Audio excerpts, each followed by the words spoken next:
My child, stop. Don't scroll. Don't multitask. What I am about to say cannot wait. I am speaking to you now because your heart is at a breaking point you've been trying to outrun. You've been moving fast, carrying weight, surviving on strength you no longer have, and I am interrupting you before the cost becomes greater. This is not another message to listen to casually. This is a summons for your attention, a moment of truth designed for now, not later. Stay with me. Listen with your whole heart. Do not leave halfway through thinking you'll come back to it. What unfolds here is meant to stop you, realign you, and change how you move forward from this day on.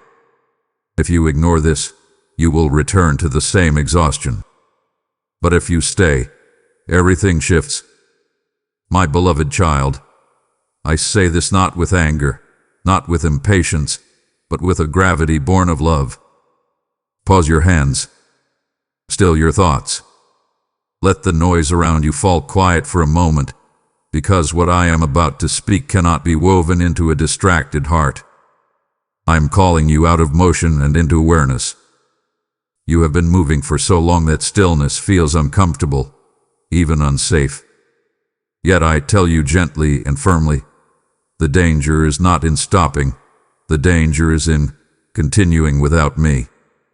I see how your days blur together, how one obligation bleeds into the next, how you promise yourself rest after this one last thing. But there has always been one last thing, hasn't there? And each time, your soul steps a little further into the background. I am stopping you now because you matter more than your momentum. Your heart matters more than your productivity. Your soul matters more than your schedule. I am not impressed by how much you carry if it costs you your peace. I am not honored by your exhaustion if it comes from forgetting who you are and whose you are. Stop, my child, because I am here, and I will not compete with your busyness for your attention. I am a father who speaks when his child is about to collapse silently, smiling on the outside while unraveling within. I see the micro-fractures forming in places you haven't even named yet, the quiet weariness you've learned to normalize, the heaviness you've explained away as just life. But I know the difference between healthy effort and soul erosion. And what you are living in right now is not sustainable. This pause is not punishment. It is protection. I am placing my hand on your chest and saying, breathe. Not shallow breaths stolen between tasks, but deep breaths that remind you that you are alive, held, and not alone. You do not need to justify this moment. You do not need permission from anyone else. I have already given it. Stop right now, because if you don't listen here, your body, your heart, or your circumstances will eventually force the stillness you are resisting.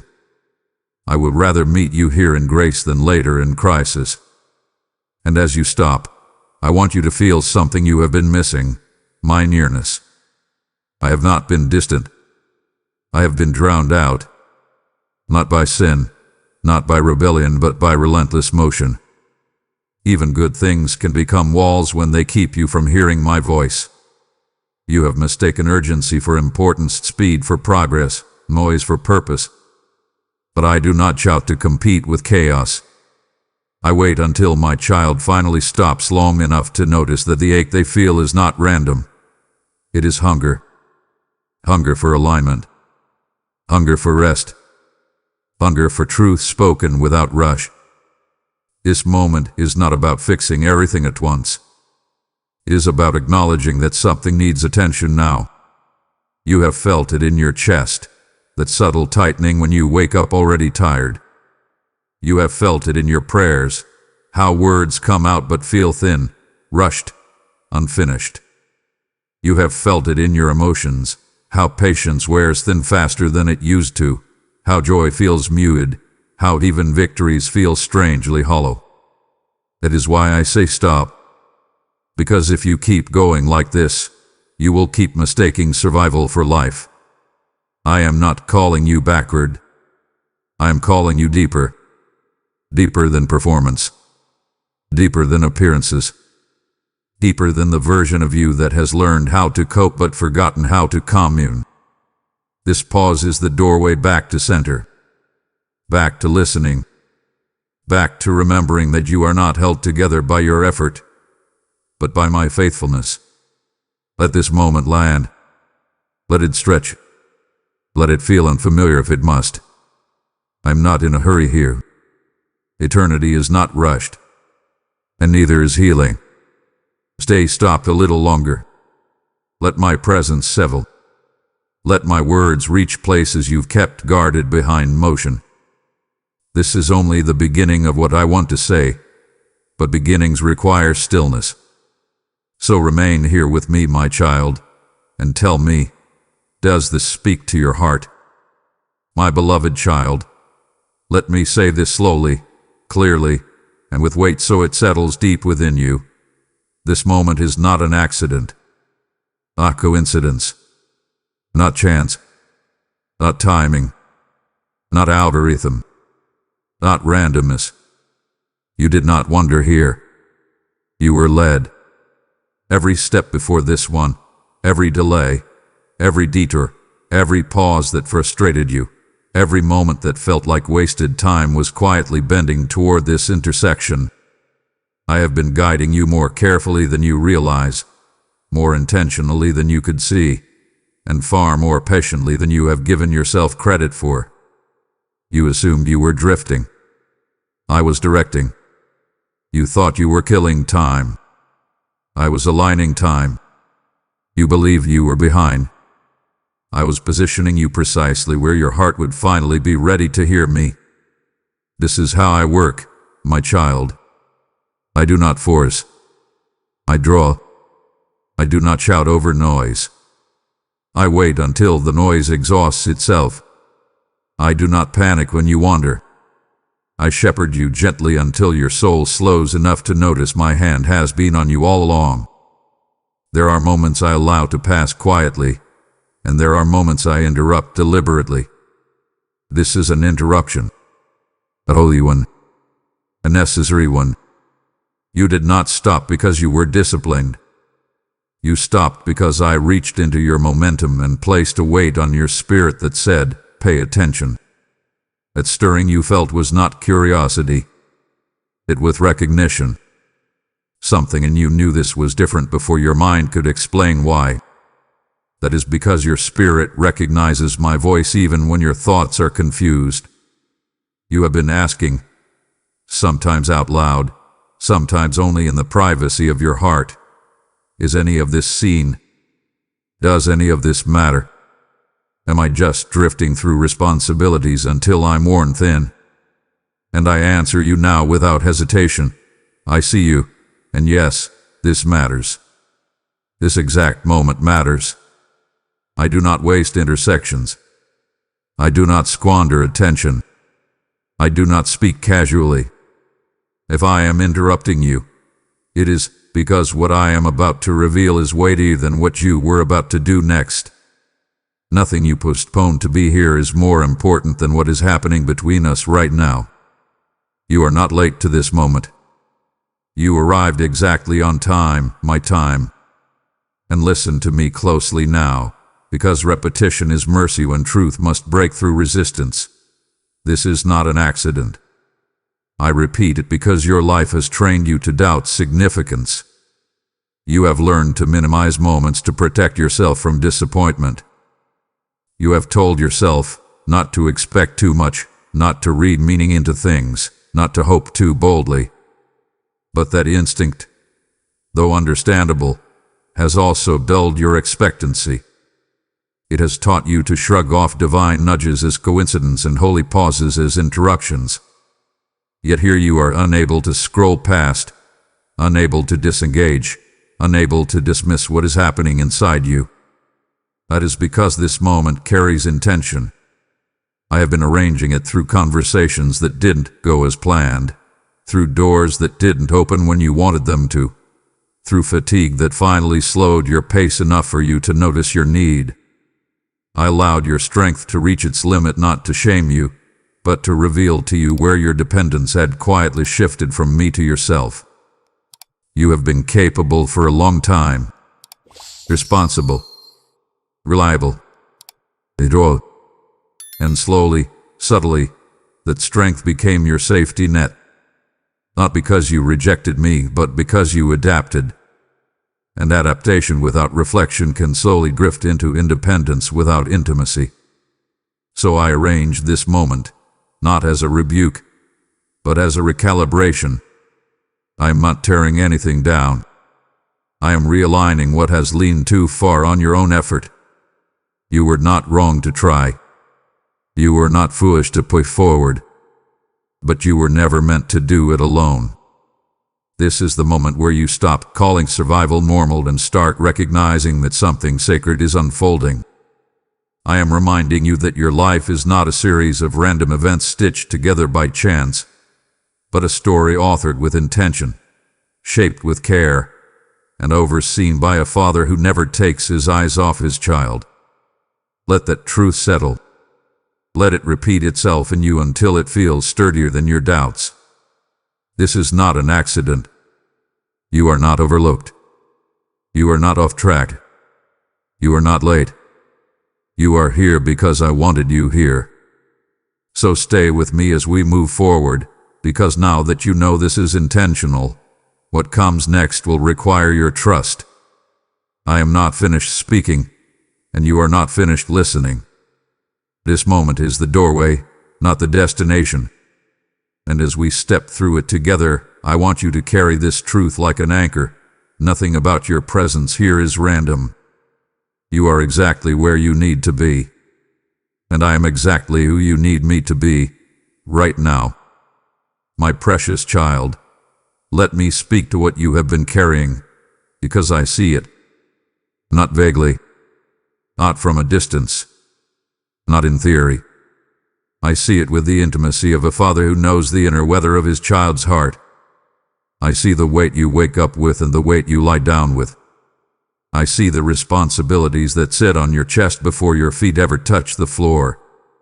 I see the mental lists that never turn off, the calculations you make for everyone else's needs, the silent pressure to be dependable even when you are depleted. You have become very skilled at holding things together, skilled at absorbing stress, skilled at functioning under strain. And because you are capable, people assume you are fine. Because you are quiet, they assume you are strong. Because you don't complain, they assume you don't feel the load. But I know the difference between strength and strain. I know when endurance has crossed into erosion. I know when resilience is quietly costing you more than you admit. You have learned how to carry weight without letting it show, and while the world may praise that, I do not ask my children to disappear under burdens they were never meant to bear alone. The heaviness you feel is not a failure of faith. It is not weakness. It is not evidence that you are ungrateful or broken. It is evidence that you are human, and that you have been carrying more than your share for longer than you realize. You have normalized the pressure. You have explained it away. You have told yourself, this is just how life is. But I am telling you now, this is not how life is meant to be lived. The tightness in your chest, the fatigue in your spirit, the shortness of your patience, the dulling of your joy, these are not random symptoms. They are signals. Signals that something needs to be shared, surrendered, and set down. And I want you to hear this without defensiveness or shame.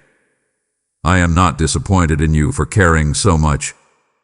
I am concerned for you because you have been carrying it alone. You didn't mean to. It happened gradually. One responsibility at a time. One season at a time. One I'll handle it layered on top of another. And somewhere along the way, you stopped checking whether the load was still meant for you to carry. You are not wrong for being responsible. You are not wrong for being committed. You are not wrong for caring deeply. But caring deeply without resting deeply will eventually hollow you out. I see how tired you are in places sleep cannot reach. I see how your mind keeps spinning even when your body stops. I see how you replay conversations, worry about outcomes, brace for problems that haven't happened yet.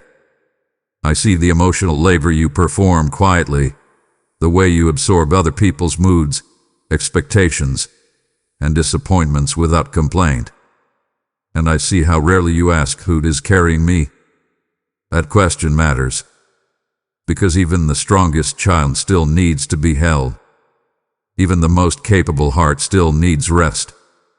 Even the most faithful servant still needs replenishment. You were not created to be the foundation for everything and everyone around you. You were created to stand on me. And when you forget that, the weight does not disappear. It simply shifts onto parts of you that were never designed to bear it. So listen to me now with tenderness, not resistance. I am not asking you to drop everything recklessly. I am asking you to acknowledge honestly, to name what you have been carrying without minimizing it, to stop pretending the load is lighter than it is. This is the beginning of healing, not denial, but recognition, not pushing through, but pausing with me. I want to take what you have been gripping so tightly that your hands have forgotten what it feels like to rest open. I want to shoulder what has been pressing on you so long that you forgot it could be lifted. You do not have to earn this relief.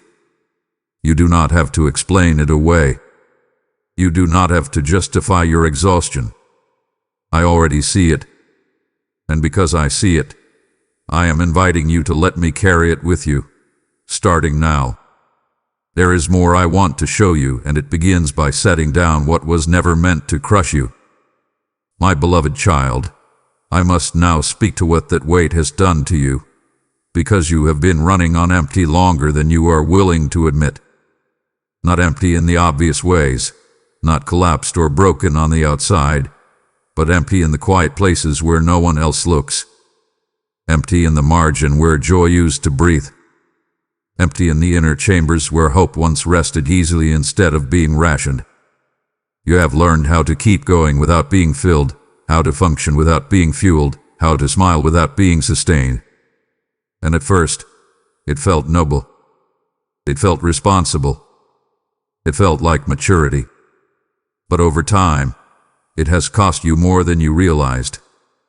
I see how you wake already tired, not because you didn't sleep, but because rest without renewal does not restore the soul.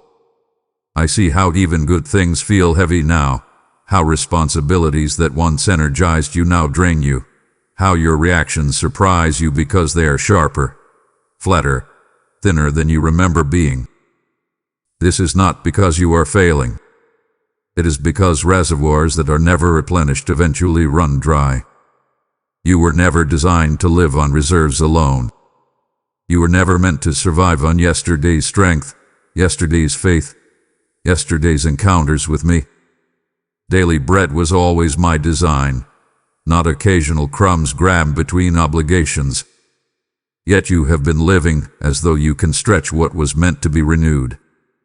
You have been asking old oil to burn with new intensity, old joy to sustain new pressures, old courage to face present demands.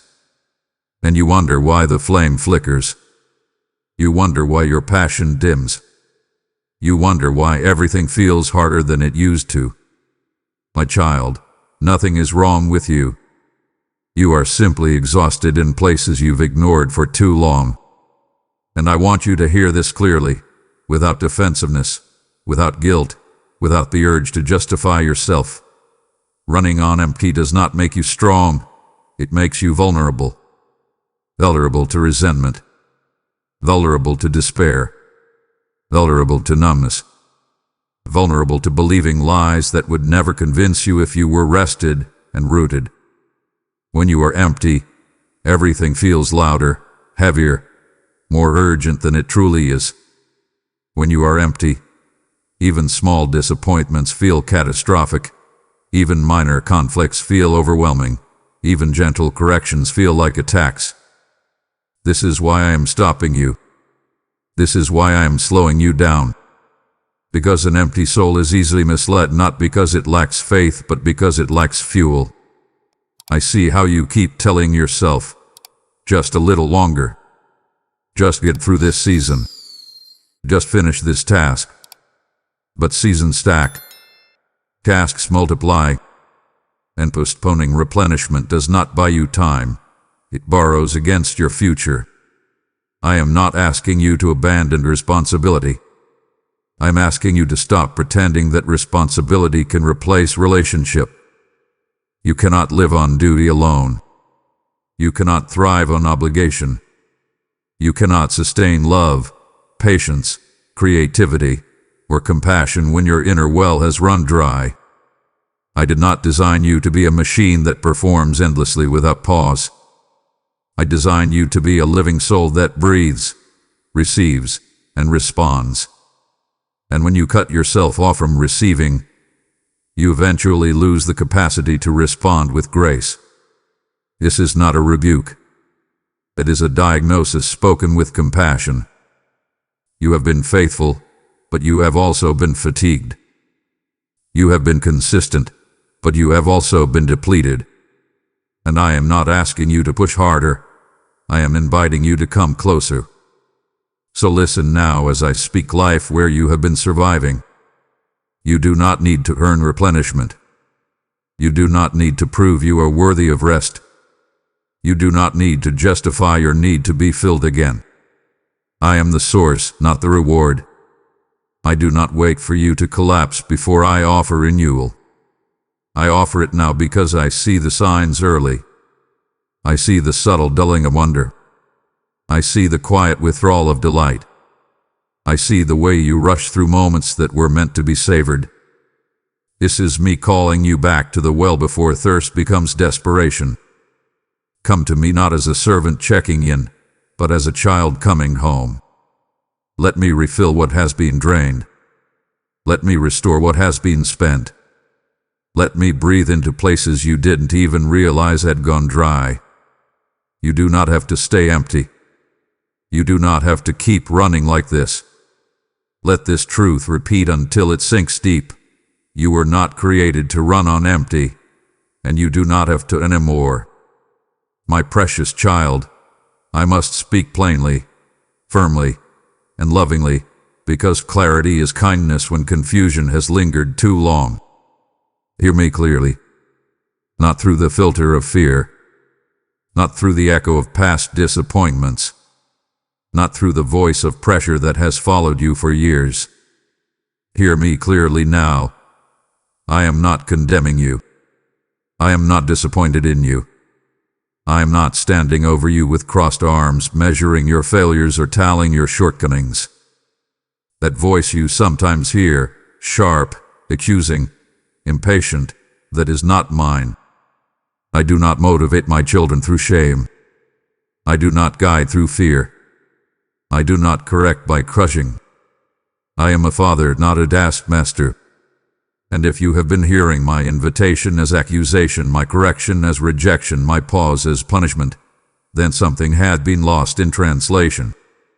So let me restate this with repetition, with emphasis, with tenderness. This moment is not judgment. It is rescue. It is not exposure. It is covering. It is not discipline meant to wound. It is instruction meant to heal. You have been bracing yourself, haven't you? Expecting me to point out everything you did wrong, everything you missed, everything you should have done better. That posture tells me more about how long you've been under pressure than about your heart. You have learned to anticipate criticism, even from me. And that grieves me, not because I am offended, but because it reveals how little rest your soul has known.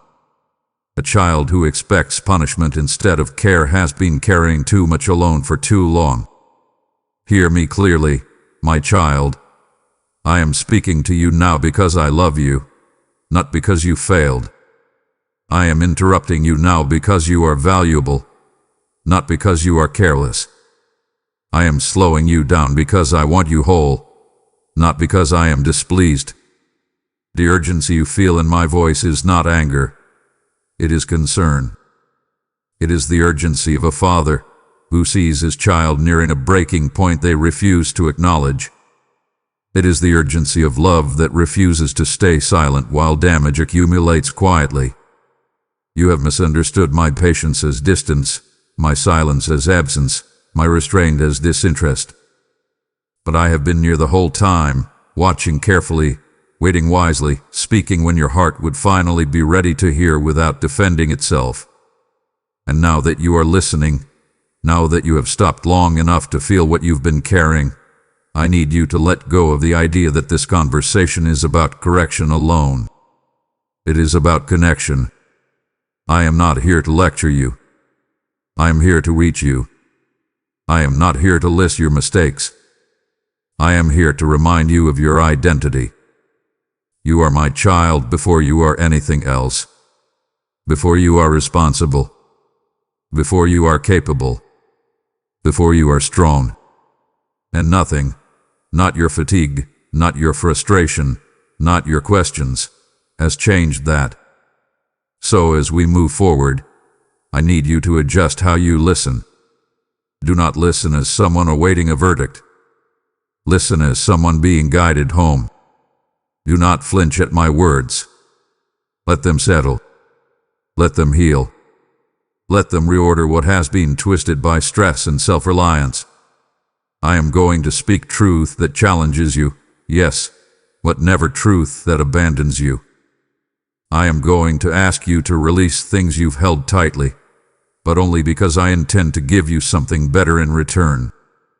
Trust the tone of my voice, not the fear in your chest. Trust the steadiness of my presence, not the anxiety that has learned to interpret everything as threat. Hear me clearly now. You are safe with me. This pause is safe. This conversation is safe. What I am doing in you is not meant to harm you, but to restore you. And if you can receive that, if you can let that truth anchor itself deep inside, then what comes next will not feel like pressure, but like relief. My beloved child, what I am about to say may confront a belief you have lived under for years. You were not made for constant striving, not relentless pushing, not endless proving. A perpetual quitter. I say this slowly so it can untangle itself from the knots you've learned to live with. Somewhere along your journey, you absorbed the idea that rest must be earned, that peace must be postponed, that value must be validated by output. You didn't choose this belief outright. It formed quietly, shaped by expectations, reinforced by praise, hardened by necessity. You learned that when you perform well, you are affirmed. When you produce results, you are noticed. When you endure without complaint, you are respected. And so striving became second nature. Effort became identity. Motion became safety. Stillness began to feel dangerous, even irresponsible. But hear me now, clearly and firmly, striving was never meant to be your posture. It may have been a season. It may have been survival. But it was never supposed to be your permanent way of living. You were designed to walk with me, not run ahead of me. You were formed for communion, not competition. You were created to live from love, not for approval. The constant tension you feel, the sense that you can never quite stop, never quite arrive, never quite be done, that is not ambition, that is misalignment. And misalignment, left unaddressed, will always produce exhaustion. You have confused effort with faithfulness, movement with meaning, busyness with obedience. But obedience flows from listening, not from rhyme. Faithfulness grows in stillness, not in frenzy. I never asked you to carry the world on your shoulders. I never asked you to prove your worth through productivity. I never asked you to outrun your humanity. When you strive constantly, you are not just tired in body, you are tense in spirit. Your mind stays alert, your heart stays guarded, your soul stays braced for the next demand. That is why rest feels foreign to you.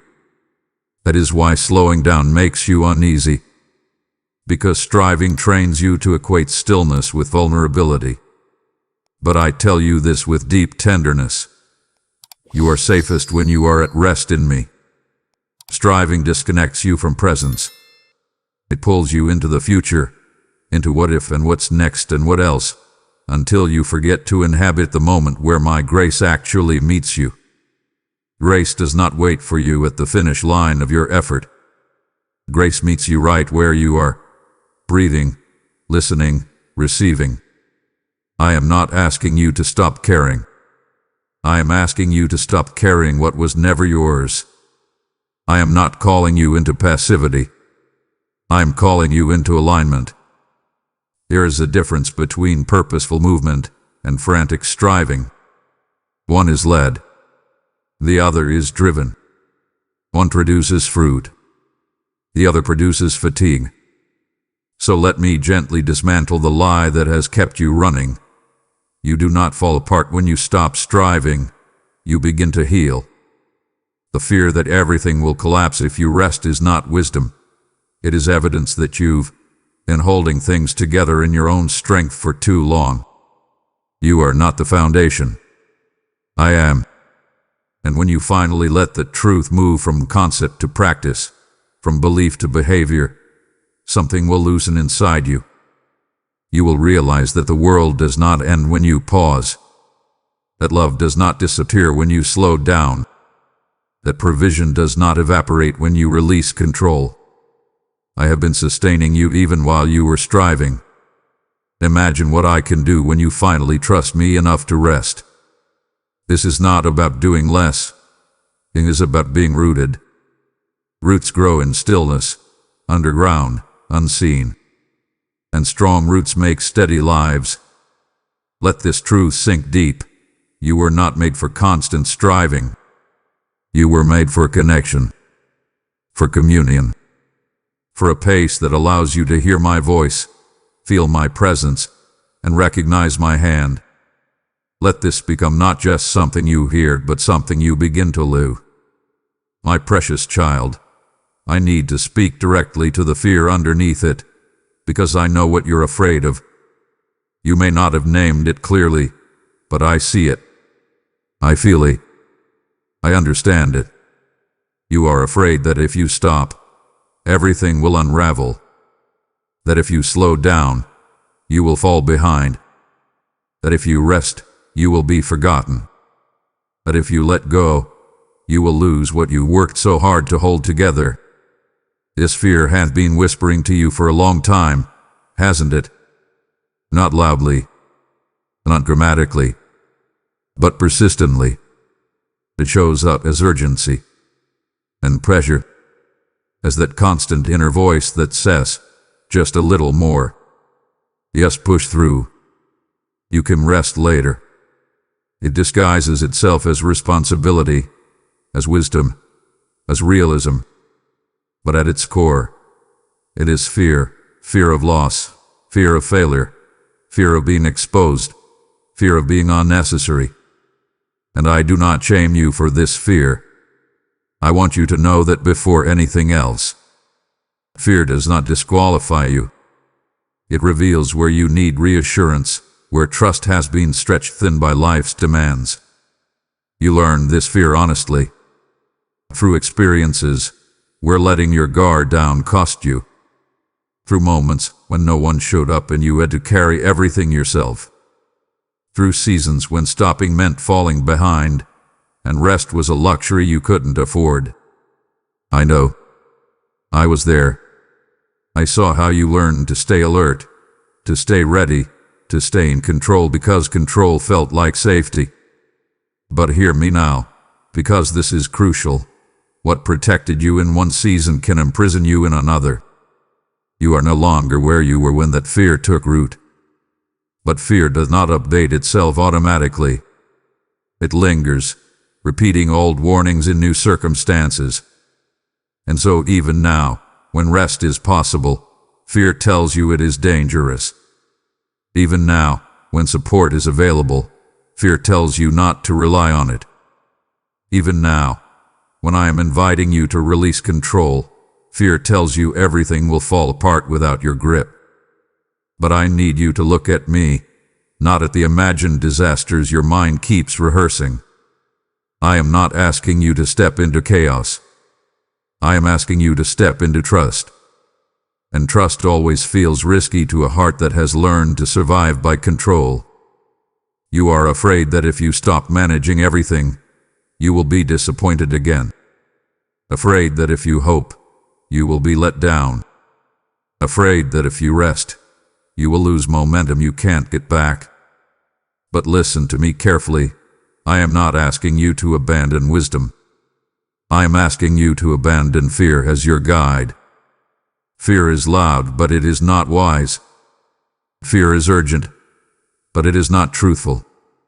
Fear demands constant effort. I offer steady presence. Fear tells you to grip tighter. I invite you to open your hands. And yes, opening your hands feels vulnerable.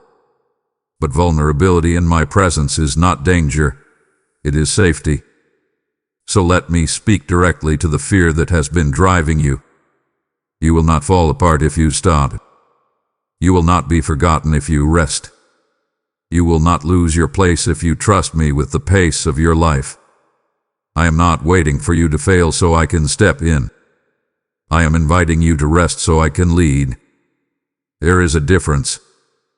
You have been living as though everything depends on you, and that belief has quietly terrified you. Because if everything depends on you, then you can never afford to be weak, tired, or still. But everything does not depend on you. It never has. I am far more involved than you realize. I have been compensating for your exhaustion, covering your blind spots, sustaining outcomes you thought were held together by your effort alone. Imagine the relief that comes when you finally let me carry what fear told you was yours alone to manage. That relief is not laziness. It is alignment. It is the deep exhale of a child who realizes their father really is strong enough, present enough, faithful enough.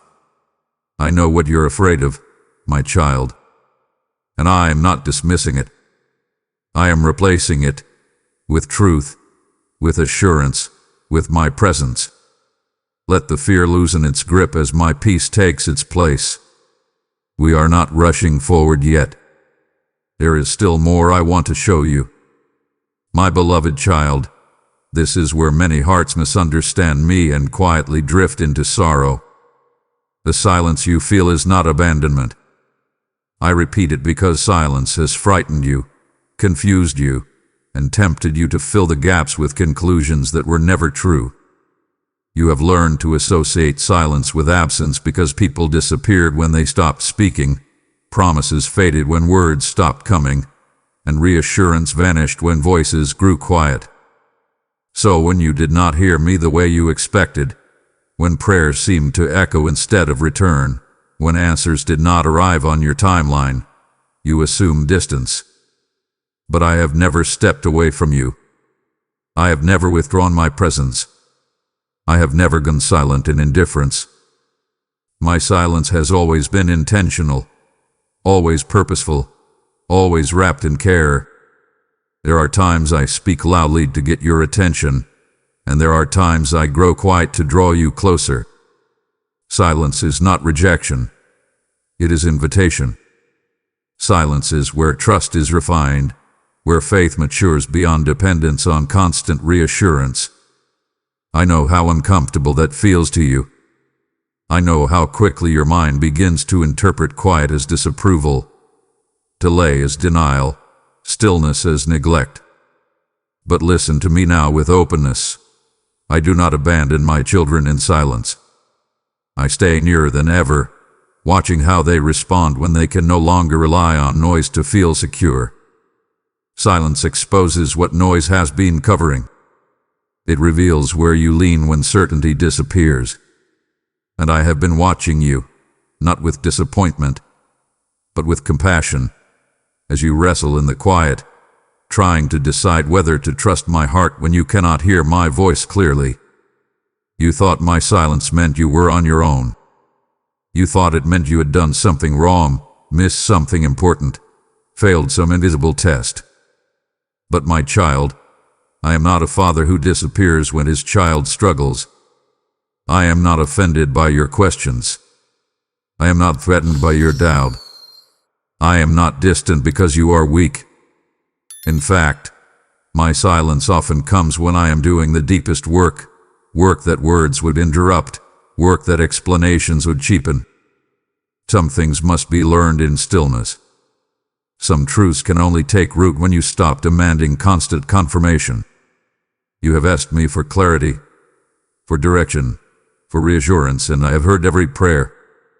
But there are moments when what you need most is not new information, but deeper trust. And trust grows in quiet soil. When I am silent, I am not absent. I am present in ways you are still learning to recognize. I am shaping discernment. I am strengthening spiritual muscles you will need later. I am teaching you to recognize my presence without relying on emotional intensity or immediate results. You have confused silence with distance because you were taught that love must always be allowed to be real. But my love is steady, not frantic. Faithful, not flashy. Enduring, not performative. I am with you in the quiet, closer than you have ever been able to measure. The silence you feel is not emptiness. It is space. Space for growth. Space for healing. Space for you to hear my voice in ways that are deeper than sound. So do not rush to fill the silence with activity, noise, or self-accusation. Do not assume the worst about me when you cannot immediately hear me. I am not testing you to see if you will fail. I am trusting you with a season that will mature you. And yes, it feels uncomfortable. Yes, it stretches you. Yes, it asks you to remain present without constant reassurance. But you are not alone in it. I am watching every step, guarding every boundary, limiting every pressure to what you can bear. The silence you feel is not abandonment. It is closeness without clutter. It is me teaching you that my presence does not depend on constant communication. It depends on covenant. I am not leaving. I am not withdrawing. I am not punishing. I am staying, quietly, faithfully, intentionally. Let that truth settle. Let it repeat until it disarms the fear that rises when things grow still. There is more I want to reveal, and it builds upon this trust you are learning now. My child, in this sacred silence where you are learning to trust my nearness, I now place a seed in your hand. Do not mistake this moment. This is not a pause, it is an appointment. As I have stayed with you in the quiet, I now ask you to help carry my voice to those who still believe silence means they are forgotten. Cast your bread upon the waters, and it will return to you. For every gift you release becomes light in another soul's darkness. This is how rivers are formed, drop by faithful drop, until dry hearts drink again. I am stirring you because this word must travel farther than this moment. Bless this work through super thanks, membership, or PayPal. Yes, the PayPal link is waiting for you in the description. I will multiply what you release and guard what you carry. Act now. So while the ground is open, my precious child, because the silence has been misunderstood, something else has happened quietly, gradually, almost invisibly. You've been ignoring the warning signs. Not because you are careless, not because you are foolish, but because you have learned to endure instead of attend. You have learned to push past signals instead of pausing to interpret them. You told yourself the weariness would pass, the irritability would fade, the heaviness would lift once the season changed. You normalized the tightness in your chest. You minimized the restlessness in your spirit. You explained away the dullness that crept into places that once felt alive. And each time your soul raised its hand to say, something is off, you answered it with discipline, distraction, or determination. But I see what you have been overlooking, and I am speaking now because love does not let damage go unnamed. The warning signs were not punishments. They were messengers. They were invitations to slow down before something snapped, to listen before something broke.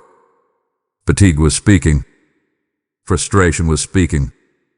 Emotional numbness was speaking. Even your impatience was speaking.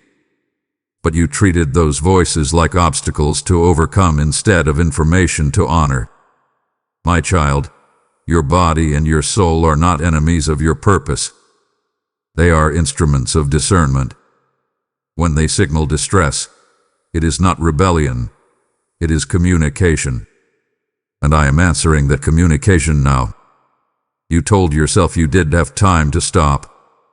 You told yourself this was just how life works. You told yourself everyone feels this way.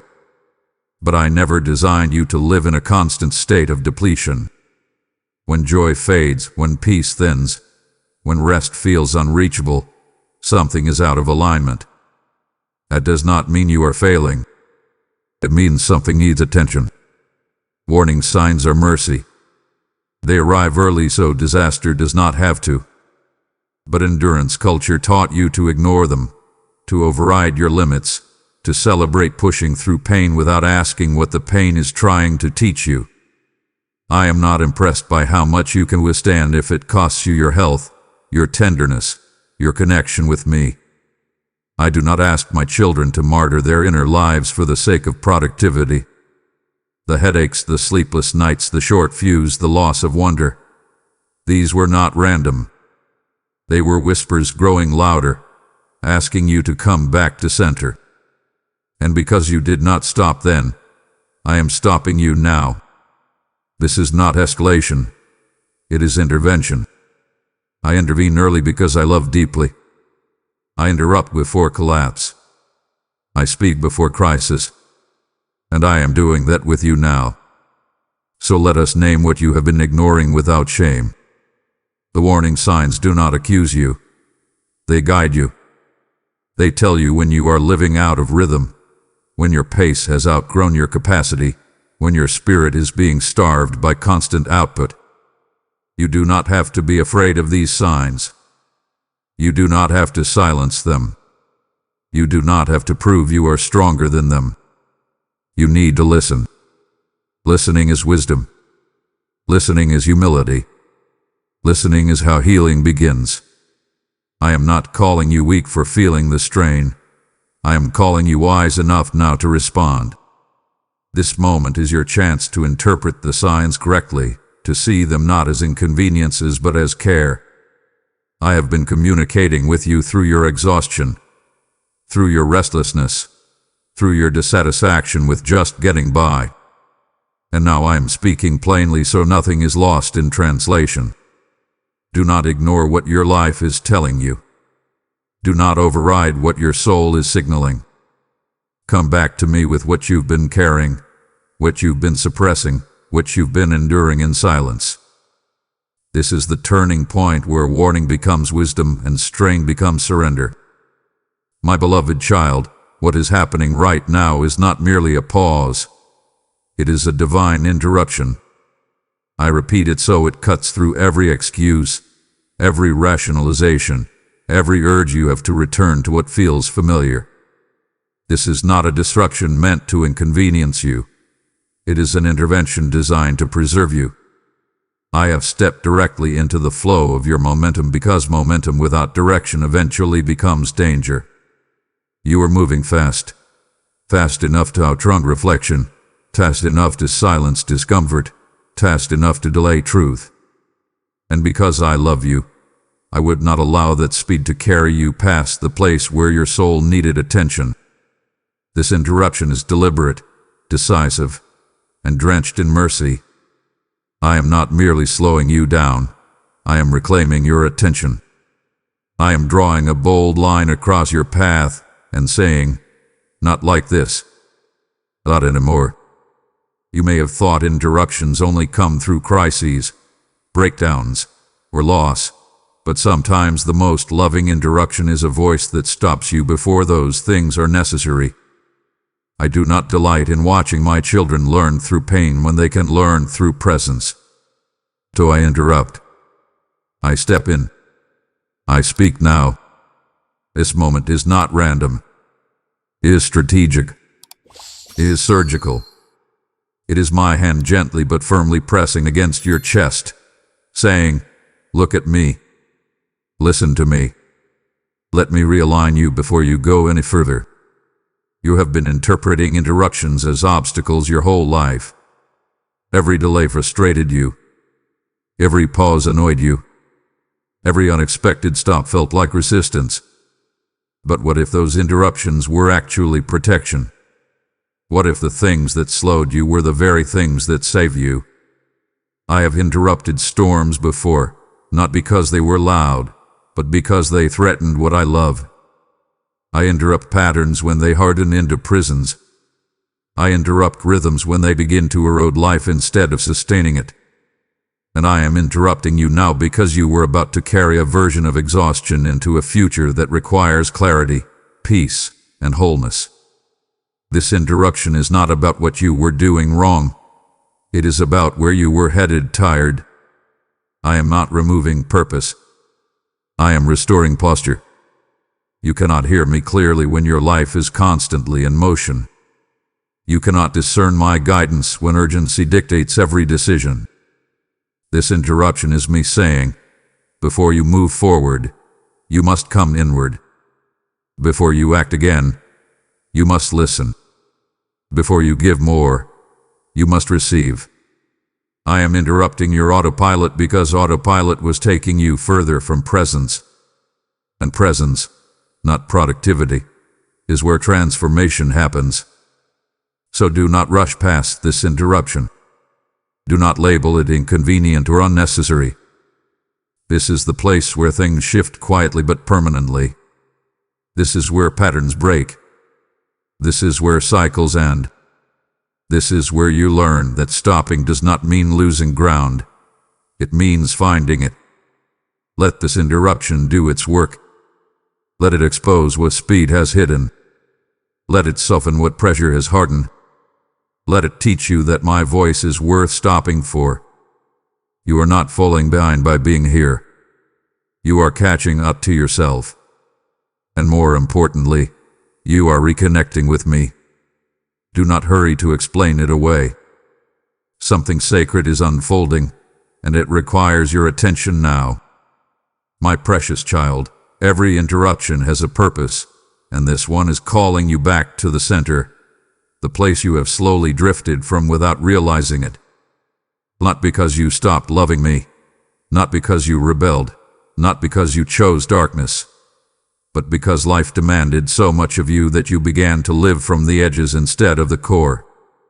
You learned how to manage, how to perform, how to respond, how to cope. But somewhere along the way, communion was replaced by coordination, presence by planning, intimacy by efficiency. The center is where your heart once rested easily in my presence. The center is where faith felt natural, not forced. The center is where you trusted without calculating outcomes, where you listened without rushing to act, where you moved because you were led, not because you were pressured. And I am calling you back there now, not in disappointment, but in invitation. You have been living off-center for so long that imbalance feels normal. But normal is not the same as healthy. Familiar is not the same as aligned. And the quiet ache you've been feeling is your spirit longing to return to its true home. Coming back to the center does not mean undoing your life. It means reordering it. It means placing me back where I belong. Not on the margins, not in the gaps, not squeezed between obligations, but at the core from which everything else flows. When I am at the center, peace governs your pace. When I am at the center, clarity steadies your decisions. When I am at the center, you no longer live reactively, you live responsively. But when I am displaced, even slightly, everything else must work harder to compensate. That is why you've been tired. That is why joy has thinned. That is why discernment has felt clouded. You were never meant to carry your life from the edges inward. You were meant to live from the center outward. And the center is not an abstract idea. It is relationship. It is presence. It is listening before doing. It is being with me before working for me. You have not lost this place. You have drifted from it. And drifting does not require rebellion. It only requires neglect. But returning does not require punishment. It only requires attention. So come back gently. Do not rush. Do not panic. Do not criticize yourself for the distance. Distance does not intimidate me. I close gaps easily. Turn your heart toward me again. Let stillness become familiar. Let prayer become conversation, not obligation. Let scripture become nourishment, not duty. Let silence become sanctuary, not threat. The center is not a place of pressure, it is a place of rest. And from that rest, everything else will realign naturally. You will not have to force clarity. You will not have to manufacture peace. You will not have to chase purpose. Purpose emerges when alignment is restored. Let the center hold you again. We are not finished, but we are finally properly positioned to continue. My beloved child, I must lift a burden you have been carrying for so long that it feels like part of your spine. You don't have to prove anything. Not to me. Not to anyone. Not even to yourself. Hear that again, because repetition is healing when lies have been rehearsed for years. You don't have to prove anything. Somewhere along the way, you learned that love had conditions, that belonging had requirements, that acceptance came with expectations.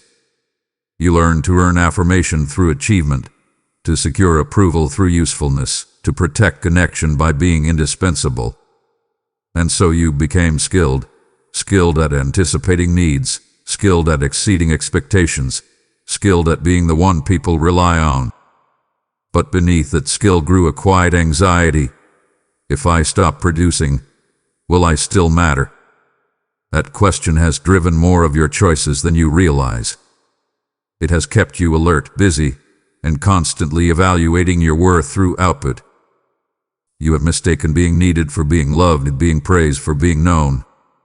And while the world rewards that posture, it slowly erodes the soul. I never asked you to audition for my affection. I never asked you to justify your place in my heart. I never asked you to earn what I freely gave. You were mine before you could do anything useful. You were mine when you were weak, confused, unfinished. And you are mine now, not because of what you contribute, but because of who you are.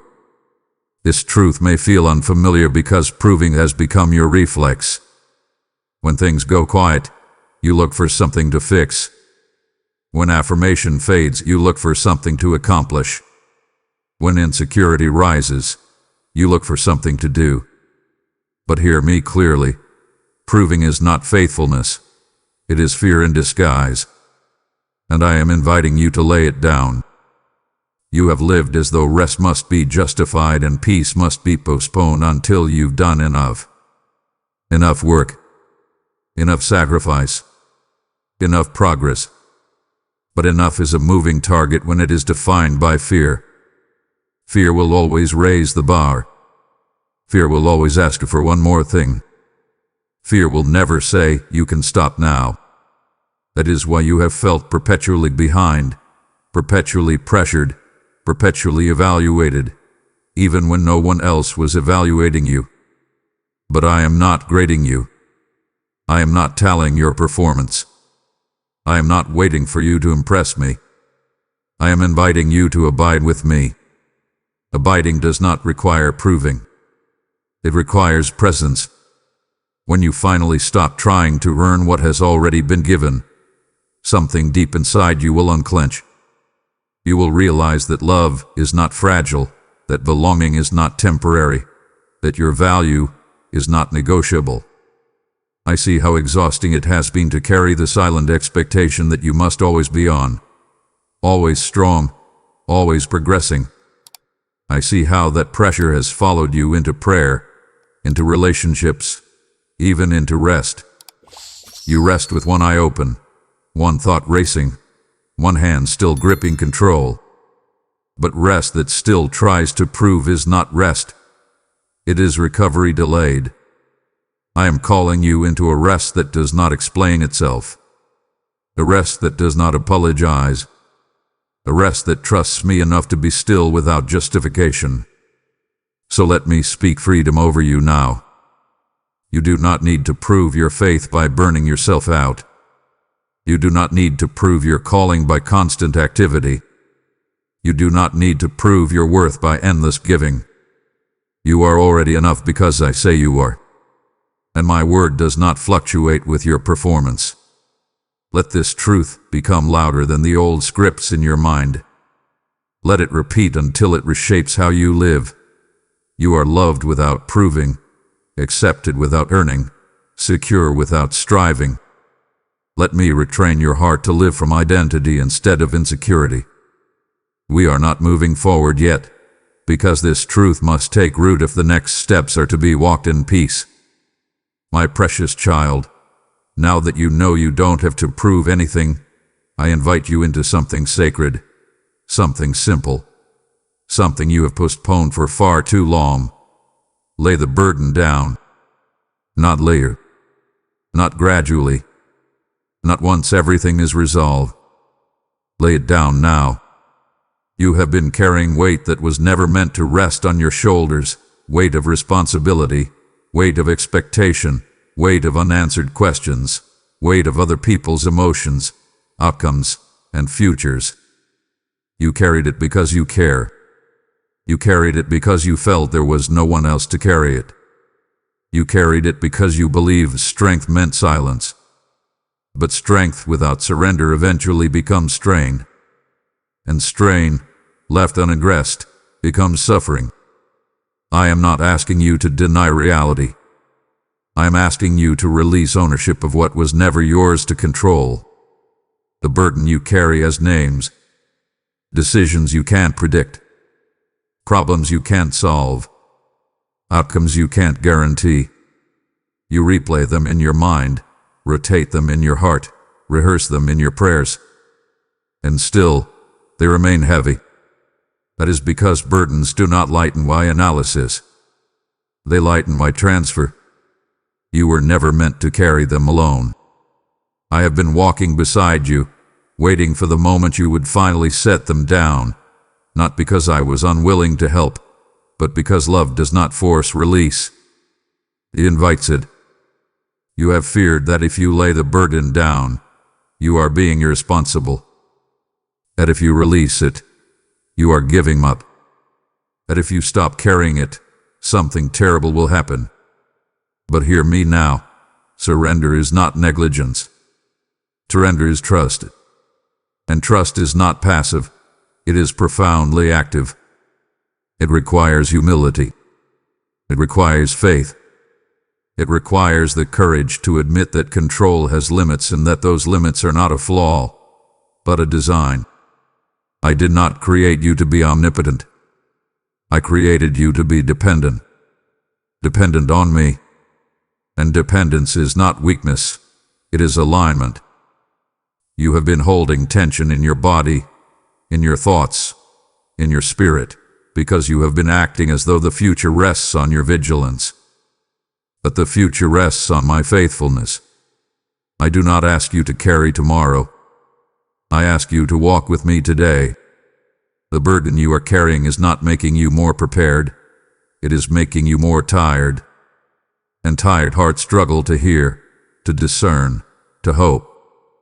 Lay it down so your hands are free to receive what I am ready to give. So here, in this moment, do not rush. Picture the way. Name it. Acknowledge it without minimizing it. And then release it, intentionally, consciously, prayerfully. You do not need perfect words. You need an open heart. Say, Father, I cannot carry this anymore. That is not failure. That is wisdom. When you lay the burden down, you make room for peace. When you release control, you invite guidance. When you surrender the weight, you regain strength. I am not standing far away, waiting for you to figure it out. I am right here, ready to take what you offer. My hands are strong. My care is constant. My timing is faithful. Lay the burden down, my child. Not because you are weak, but because you are finally ready to trust me with what I have always been willing to carry for you. Feel the release. Let the weight lift. We will continue soon, but only after you have rested your hands in mine. My beloved child, now that you have laid the burden down, even if only partially, even if your hands are still learning how to release, I need you to hear something that will steady your heart. I am closer than you think. Not watching from a distance. Not waiting behind conditions. Not hovering until you get it right. I am here. Nearer than your next breath. Nearer than the thoughts racing through your mind. Nearer than the fear that tells you you're alone in this moment. You have spent so long bracing yourself, preparing for abandonment, guarding against disappointment, that you forgot to notice how constant my presence has been. You look for me in dramatic moments, in clear signs, in unmistakable confirmations, and when those didn't come the way you expected, you assume distance. But my nearness is not measured by volume or spectacle. It is measured by faithfulness. And I have been faithful in ways so steady they became invisible to you. I was there when you woke up tired and still kept going. I was there when you sat in silence not knowing what to pray. I was there when you felt numb and thought that meant I had left. I was there when you carried weight alone, even though I never asked you to. You were never abandoned. You were unaware. And that unawareness was not a moral failure, it was the result of exhaustion. Tired hearts struggle to perceive presence. Strained minds miss quiet companionship. But now that you have stopped, now that you have slowed enough to listen, I am reminding you, I never move. You have been scanning the horizon for rescue while I have been standing right beside you. You have been looking ahead for answers while I have been sustaining you in the now. You assumed closeness required constant emotion, constant reassurance, constant evidence. But my nearness is not fragile. It does not flicker with your feelings. It does not retreat when you doubt. It does not thin when you are tired. I am closest when you feel weakest, not because I am drawn to weakness, but because weakness finally stops resisting my presence. Strength often rushes ahead. Weakness finally leans in. And you, my child, have been leaning more than you realize. Every time you whispered, "I can't do this anymore," under your breath, you were closer to me than when you shouted confident prayers. Every time you admitted confusion instead of pretending certainty, you were nearer than you knew. I have been holding you together in ways you will only understand later. There were moments you should have collapsed, but didn't.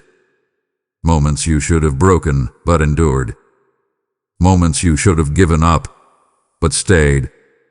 You called that resilience. I call it companionship. You were not holding yourself together. I was holding you, and I still am. So let me reframe what you feel now. That quiet you sense is not emptiness, it is intimacy. That stillness is not distance, it is closeness without noise. I am not trying to get your attention anymore. I already have it. Now I am inviting your awareness to catch up with reality. I'm here, with you. Not as an idea, not as a concept, not as a memory, but as presence, active, attentive, engaged. You do not need to reach for me. You need to recognize me. You do not need to climb higher. You need to settle deeper. I am closer than you think, closer than you fear, closer than you deserve by your own measure. And this nearness is not temporary. It is not dependent on your performance or your pace. It is covenantal. It is constant. It is unbreakable. Let that truth wrap around you now. Let it repeat until the loneliness you've been carrying begins to loosen. You have not been walking alone, my child. You never were. Feel the steadiness. Let it become familiar again. My precious child, I must now say this with clarity and weight. This moment is sacred. Not symbolic. Not metaphorical. Sacred. Set apart. Consecrated. Marked by intention. You have passed through many moments today without noticing their weight. But this one is different. This is not filler time. This is not background noise. This is not something to skim past and forget. This moment has been carved out intentionally, protected carefully, and presented to you deliberately. I have slowed you, spoken to you, uncovered you, and comforted you so that you could arrive here fully present. Sacred moments are not always loud. They are often quiet, trembling with meaning, waiting to be honored. And honoring them requires attention, reverence, willingness to stay. You have lived so long reacting to urgency that you almost missed holiness. You mistook speed for importance and overlooked stillness as insignificant. But holiness often hides in stillness. Transformation often enters quietly. This moment is sacred because something irreversible is happening inside you. Not dramatic on the surface, but foundational underneath. Your posture is changing. Your awareness is sharpening. Your heart is softening. And what softens can be shaped. I am shaping you now, not through pressure, but through presence. Not through fury, but through truth. You may be tempted to move on quickly, to take what feels comforting and return to what feels familiar. But sacred moments lose their power when they are rushed. They require lingering. They require letting words sink below the intellect and into the soul. This is not information transfer. This is formation. You are being reoriented, realigned, recentered, and that cannot be hurried. Sacred moments ask something of you, not effort, but openness. Not striving, but surrender. They ask you to resist distraction, to silence the urge to multitask, to stay with what feels vulnerable instead of escaping into activity. I know that urge well. You have used activity as anesthesia for discomfort, busyness as a shield against feeling too much. But I am inviting you into something deeper now, to feel without fixing, to listen without responding, to be without doing. This moment is sacred because you are finally allowing yourself to be fully seen, by me and by yourself. You are not performing. You are not proving. You are not managing outcomes. You are simply present. And presence is holy ground. Remove the sandals of urgency. Remove the armor of self-protection. Stand here with me. And hear this, my child, because it matters deeply. Sacred moments do not come endlessly. They are gifts, not guarantees. They arrive when readiness and timing meet. And when they arrive, they ask for honor. To honor this moment is not to fear it, but to receive it fully. To say, I will not rush away unchanged. To say, I will let this mark me. You do not need to know exactly how you will move forward yet. You do not need a complete plan. You need to let this moment complete its work. Let it seal what has been spoken. Let it anchor what has been revealed. Let it establish a new rhythm of listening before acting. This moment is sacred because it is a threshold. You are standing between what was and what will be. Between old patterns and new ways. Between striving and abiding. And thresholds require pause. They require acknowledgement. They require consent. So stay here a little longer. Let the sacredness settle. Let it sanctify your attention. Let it remind you that not every moment is equal, and this one matters. When you move again, you will move differently. But for now, remain. I'm here. This ground is holy. My beloved child, I must speak a truth that your soul has needed permission to hear for a very long time. You are allowed to rest. Not after everything is finished. Not once everyone else is satisfied. Not when the future is secure and every loose end is tied. You are allowed to rest now. Rest is not a reward for productivity, it is a requirement for life. Yet somewhere along the way, rest became suspicious to you. You began to associate it with laziness, with irresponsibility, with falling behind. You told yourself that stopping meant quitting, that slowing down meant weakness, that resting meant letting people down. But that belief did not come from me. It came from a world that values output over wholeness, speed over wisdom, and performance over presence. I did not design you to live like that. I did not form your soul to be endlessly expended without being replenished. I did not breathe life into you so that you could run yourself into the ground and call it faithfulness. Rest is not rebellion against purpose. It is alignment with it. When you rest, you are not abandoning responsibility. You are acknowledging reality. You are finite. You are human. You are dependent. And dependence, when placed on me, is not failure, it is faith. You have tried to carry tomorrow with today's strength, and that weight has crushed your joy. I am telling you now, put it down. Rest your mind. Rest your heart. Rest your spirit. You do not need to apologize for needing rest. You do not need to explain it. You do not need to justify it. I built rest into creation itself, not as an afterthought, but as a rhythm. And rhythms ignored eventually break. You have confused rest with inactivity because you have only known rest as collapse, something you fall into when you are completely spent. But that is not rest. That is recovery delayed too long. True rest is intentional. It is chosen.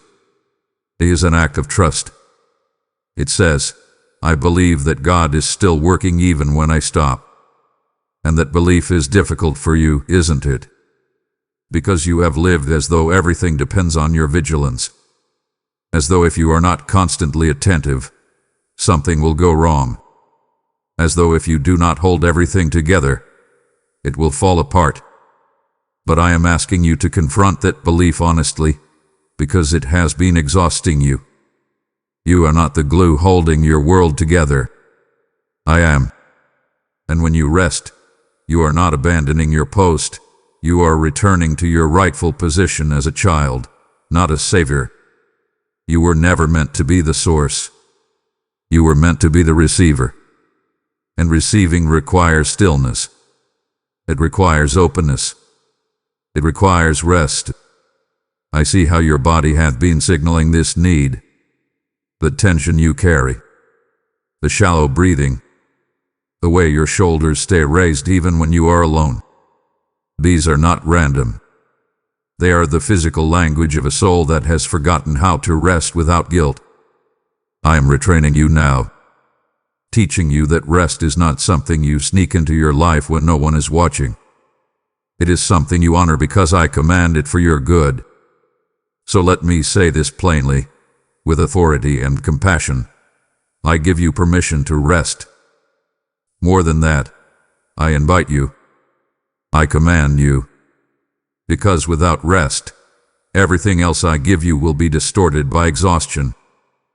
Vision will feel like pressure. Purpose will feel like burden.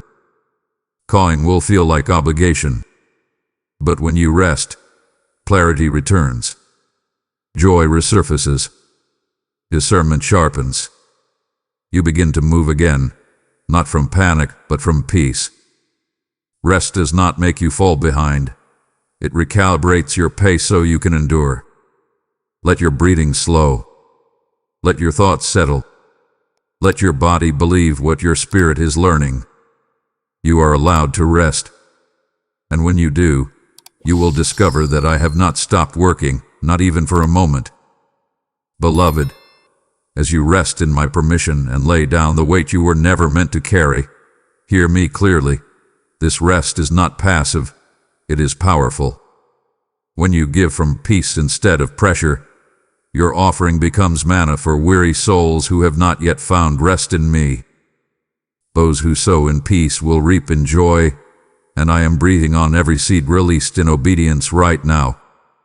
This mission carries my word into homes where exhaustion has stolen hope, and I have chosen willing hearts to sustain it.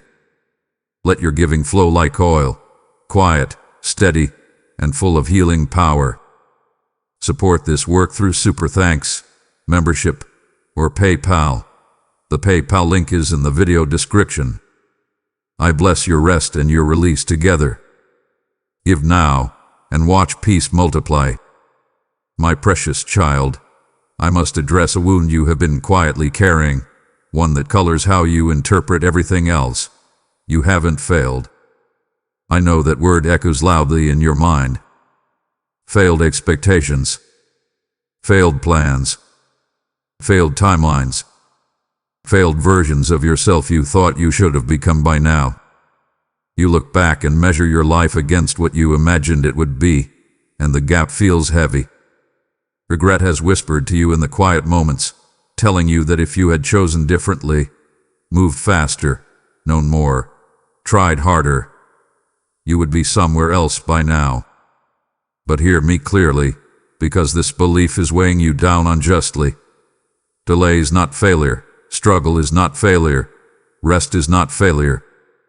You have been interpreting growth through the lens of comparison, and comparison always distorts truth. You do not see the full story. You only see fragments. You judge chapters as end and then see them as conclusions. But I see the whole arc. I see what you survived. I see what you endured. I see what you carried when you had no support. I see how many times you kept going when giving up would have been easier. That is not failure. That is perseverance. That is faith under pressure. That is courage you didn't even name because you were too busy surviving to celebrate it. You have not failed because you are still here, still listening, still willing to be shaped. Failure abandons growth. You did not. You stayed. You have been harsh with yourself in ways I have never been with you. You replay mistakes as though they define you. You rehearse missed opportunities as though they disqualify you. You speak to yourself with a severity I would never use. And that breaks my heart, not because you made mistakes, but because you believe those mistakes changed how I see you. They did not. I am not surprised by your humanity. I counted for it. I am not shocked by your learning curve. I designed it. Growth requires time. Wisdom requires experience. Discernment requires trial and error. You were never meant to get everything right the first time. You were meant to learn while being loved. The fact that you are tired does not mean you failed. That means you tried. The fact that you need rest does not mean you are weak. It means you are human. And the fact that things didn't unfold the way you expected does not mean you missed your chance. I am not bound by your timelines. I am not limited by your detours. I am not hindered by your past. I redeem. I restore. I repurpose. I weave meaning out of things you would have discarded. What you called value I often call vermilion. So let me lift this false verdict off your shoulders. You are not behind. You are not disqualified. You are not disappointing me. You are in process. And process is not something to be ashamed of. It is something to be honored. I am not asking you to erase your past. I am asking you to reinterpret it with me. See it through my eyes, not through fear or regret. Every step taught you something. Every delay protected you from something. Every closed door redirected you toward something. You are not starting over. You are continuing wiser, gentler, more aware. And that matters. Stay with me as this truth settles. Let the word failure lose its grip. Let grace reframe your story. You haven't failed, my child. You have been becoming. And I am not finished with you, not even close. My beloved child, I need you to understand what is truly happening beneath the surface of this pause. I am reordering your steps, not erasing your past, not dismissing your effort, not undoing your journey. I am reordering. There is a difference. Erasing would suggest waste. Undoing would suggest mistake. But reordering is the work of wisdom. It is the gentle, deliberate act of taking what already exists and placing it back into alignment with its intended purpose. You have been walking, yes, but not always in rhythm. Moving, yes, but sometimes ahead of me, sometimes behind me, sometimes sideways out of exhaustion. And I have allowed it, not because I was absent, but because learning requires experience. But now, because your heart is listening and your hands are open, I am adjusting the order. I am shifting priorities. I am quieting voices. I am restoring sequence. What felt like confusion was often simply misalignment. Good things competing for places they were never meant to hold. And misalignment creates friction. Friction creates fatigue. That is why life began to feel harder than it should have. You were pushing with strength instead of flowing with guidance. I am reordering your steps so you no longer have to force what should be led. This is not about doing more or doing less. It is about doing what matters in the order that brings life. You have been living reactively, responding to urgency instead of direction. Each demand pulled you forward. Each expectation tugged you sideways, until your days were shaped by what shouted the loudest. But I am quieter than urgency, and deeper than noise. I speak from stillness and I guide from peace.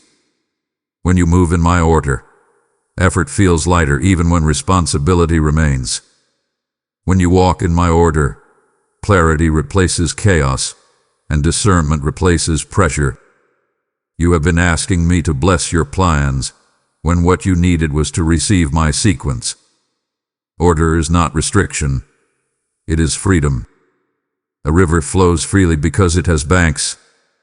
Life flourishes because it has alignment. I am reordering not just what you do, but how you decide, how you listen, how you respond. You will notice that some things lose their urgency. Some options lose their appeal. Some paths quietly close without drama. You not fear that. That is not loss. It is focus. I am simplifying your steps so your strength is no longer scattered. I am narrowing your focus so your energy is no longer diluted. I am placing first things first so lesser things no longer exhaust you. This is holy reorganization. It may feel unfamiliar at first because you have lived so long in reaction mode. But soon, it will feel like relief. So trust the shifts you feel beginning inside you.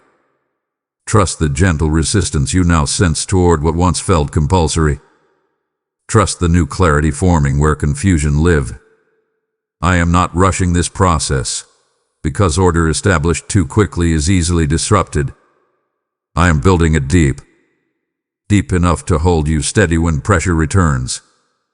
Deep enough to guide you even when emotions fluctuate. Deep enough to sustain you long term. Stay attentive. Stay yielded. Stay honest with me about what drains you and what restores you. I am walking with you, step by step, not dragging you forward, not pushing you from behind, but guiding you beside me.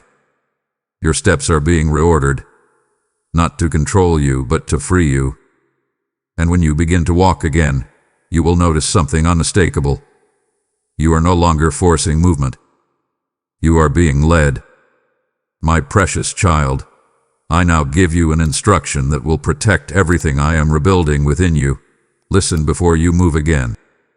This is not delay. This is discernment.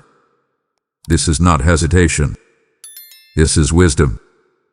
You have lived so long reacting quickly that stillness now feels unnatural, even risky. You learn to decide fast, respond fast, fix fast, because speed felt like control. But speed without listening led you into cycles of exhaustion. I am teaching you a new rhythm now. A rhythm where listening comes first, where action follows alignment, where movement is the fruit of clarity, not anxiety. I am not asking you to become passive. I am asking you to become attentive. Attentiveness is strength under control. It is the discipline of waiting for direction instead of rushing toward relief. You moved quickly before because you were afraid of falling behind. Now I am asking you to move deliberately because you trust I am already ahead. There is a difference between waiting in fear and waiting in faith. One paralyzes. The other prepares. This waiting is preparation. It is training your spirit to recognize my voice above the noise of urgency, expectation, and internal pressure. You are not used to this yet. You feel the urge to do something rise as soon as things get quiet. You feel restless when answers don't come immediately. You feel exposed when you're not actively managing outcomes. But that discomfort is part of the transition. You are unlearning reaction and relearning response. Reaction is driven by emotion. Response is guided by wisdom. Reaction is loud and fast. Response is quiet and sure. When you listen before moving, you give space for truth to surface. You allow motives to be examined. You prevent fear from disguising itself as necessity. I know you want clarity quickly. I know you want resolution. But clarity that comes without listening is shallow and unstable. I am building depth in you now. Depth that will keep you steady when the next decision carries weight. You not rush to fill the silence with action. Let the silence speak. Let it reveal what you actually want, what you actually fear, what you are actually accustomed. Listening is not wasted time. It is the birthplace of wisdom. So before you commit again, before you promise again, before you push forward again, pause. Wait for peace, not pressure. Peace is not always loud, but it is consistent. Pressure is urgent, frantic, and demanding. Learn to tell the difference. I will not always give you every detail, but I will always give you enough light for the next step. And that light often appears only when you stop running. Listen before you move again, my child, because where you are going next requires alignment, not adrenaline. It requires presence, not panic. And I am right here, ready to guide you, not just to the next task, but into a new way of living. There are only a few more things I need to tell you, and they will shape how you walk from here on out. My beloved child, I need you to hear something that has been quietly true all along. Even when you doubted it, your heart matters to me. Not just your obedience, not just your discipline, not just your faithfulness in doing the right things when no one sees. Your heart matters to me. A condition of it, a tenderness of it, the wounds you've hidden, the questions you've been afraid to ask, the emotions you've learned to manage instead of feel. I have watched you offer me your hands while guarding your heart, assuming that usefulness was more valuable than honesty. But I never wanted your productivity at the cost of your interior life. I never wanted your service if it meant your soul stayed silent. You learned to present strength because weakness felt dangerous. You learned to present reliability because uncertainty felt risky. And slowly, subtly, you began to believe that as long as you showed up and did the right things, the deeper parts of you could be postponed. But hear me clearly now. Postponed hearts eventually harden, and hardened hearts eventually struggle to hear my voice. That is why I stopped you. That is why I slowed you. That is why I drew you into this conversation. Because your heart was being neglected, not by malice, but by survival. And survival is not the same as living. I see how carefully you manage your emotions, how quickly you redirect discomfort, how efficiently you compartmentalize pain so you can keep functioning. You call it maturity. You call it resilience. But sometimes it is self-protection born from years of carrying too much alone. I am not asking you to become fragile. I am inviting you to become honest. Honesty is strength when it is held in my presence. I care about what you feel, not just what you do. I care about what discourages you, not just what motivates you. I care about what confuses you, not just what you understand. Your heart is not an inconvenience to me. It is the place where I desire to dwell. And when your heart is guarded behind layers of performance and responsibility, intimacy suffers. You may still function. You may still believe. You may still obey, while connection thins. And I did not create you for thin connection. I created you for deep communion. I want to walk with you, not just direct you. I want to comfort you, not just instruct you. I want you to bring me the things you don't know how to fix, not just the things you've already figured out. Your heart matters to me because relationship requires access, and access requires trust. So let me speak gently into places you've kept closed. You don't have to filter your feelings before bringing them to me. You don't have to make sense of them first. You don't have to present them neatly. I am not overwhelmed by your emotions. I am not confused by your contradictions. I am not threatened by your doubts. I am a father who understands the language of the heart, even when words fail. When you hide your heart, you protect yourself, but you also limit healing. When you open your heart, you feel exposed, but you also invite restoration. I am not asking you to expose your heart to the world. I am asking you to entrust it to me. Let me tend to the disappointment you've minimized. Let me soothe the grief you never named. Let me reassure the parts of you that learned to stay guarded because hope once hurt too much. Your heart matters to me, my child. You always had. And as you move forward, do not measure your progress only by what you accomplish. Measure it by how present you are, how honest you remain, how tender your heart stays. That tenderness is not a liability. In my hands, it is a strength. Let your heart breathe. We are nearing the end of this conversation, but what I am doing inside you is only beginning. My precious child, I invite you into something simple, something profound, something you have not done deeply in a long time. Breathe. Not the shallow breaths you take while thinking about what's next. Not the tight breaths you take while bracing for what might go wrong. I am calling you to breathe fully, deeply, intentionally, because breath is the first language of peace. When fear rules, breathing becomes shallow. When pressure dominates, breathing becomes rushed. When control tightens, breathing becomes restrained. And for a long time now, you have been holding your breath in ways you didn't even notice. Holding tension in your body. Holding vigilance in your mind. Holding responsibility in your chest.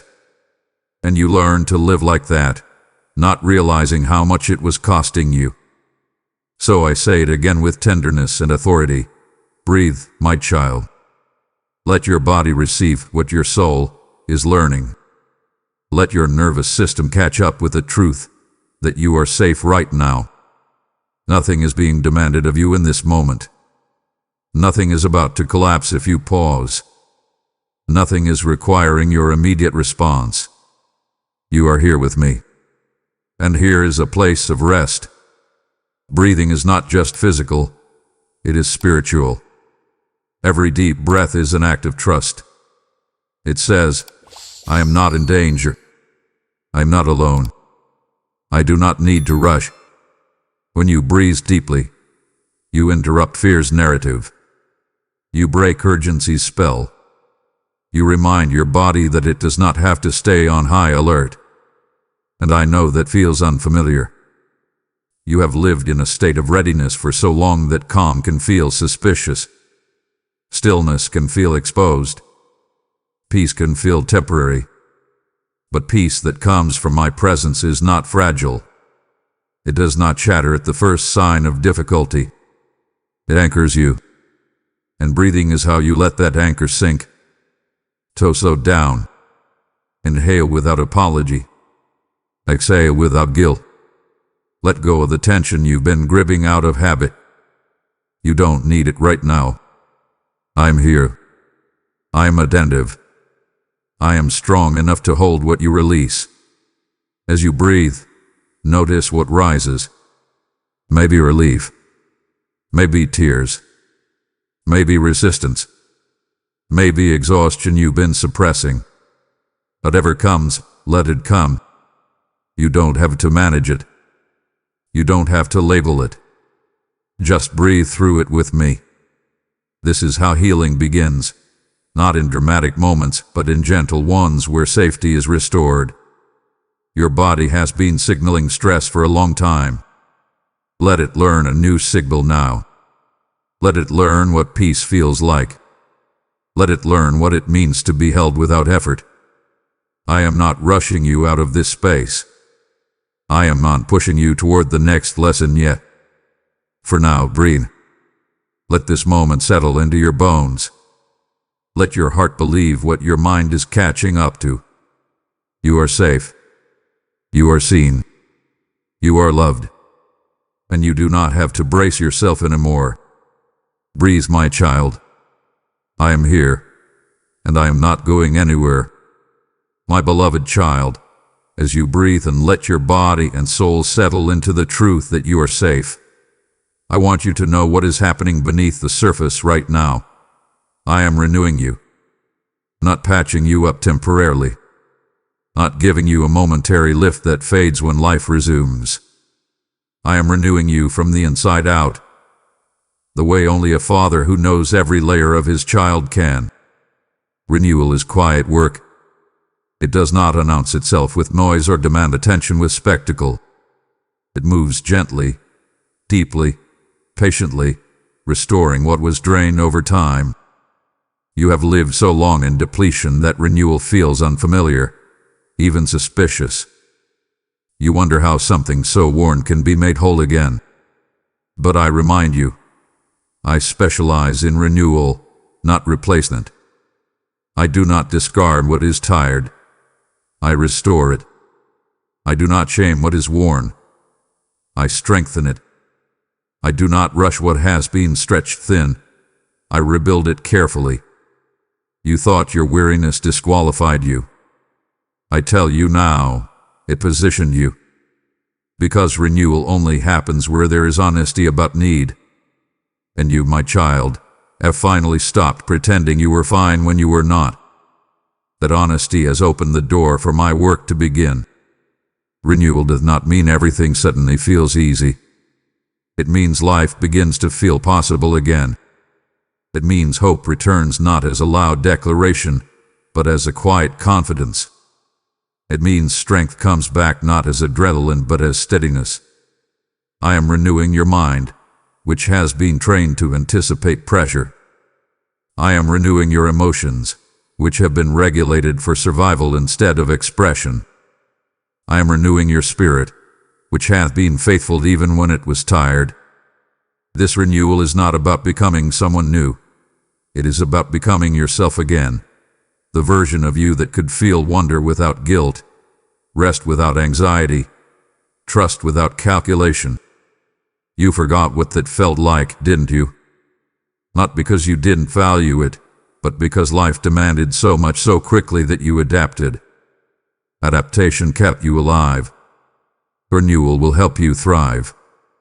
I am not erasing the resilience you gained. I am tempering it with tenderness. I am not removing your strength. I am teaching it how to rest. Strength that never rests eventually hardens.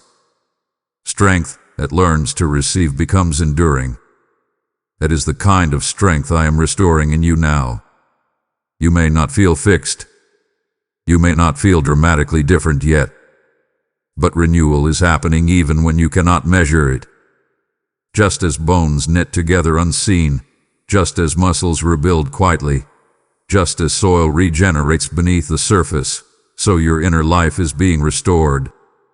I am replacing chronic tension with grounded calm. I am exchanging constant vigilance for steady trust. I am loosening patterns that kept you braced for impact even when there was no threat. This is not instant transformation. It is faithful restoration. And restoration honors process. You will notice changes gradually. You will respond differently to stress. You will pause where you once right. You will feel compassion for yourself where you once felt criticism. These are not small changes. They are signs of renewal taking root. Do not rush this. Do not analyze it to death. Let it happen. Let yourself receive without suspicion. You are not losing momentum. You are gaining sustainability. And sustainability matters, because what I am preparing you for next requires wholeness, not burnout. So stay with me as this renewal continues. Protect this space. Guard this rhythm.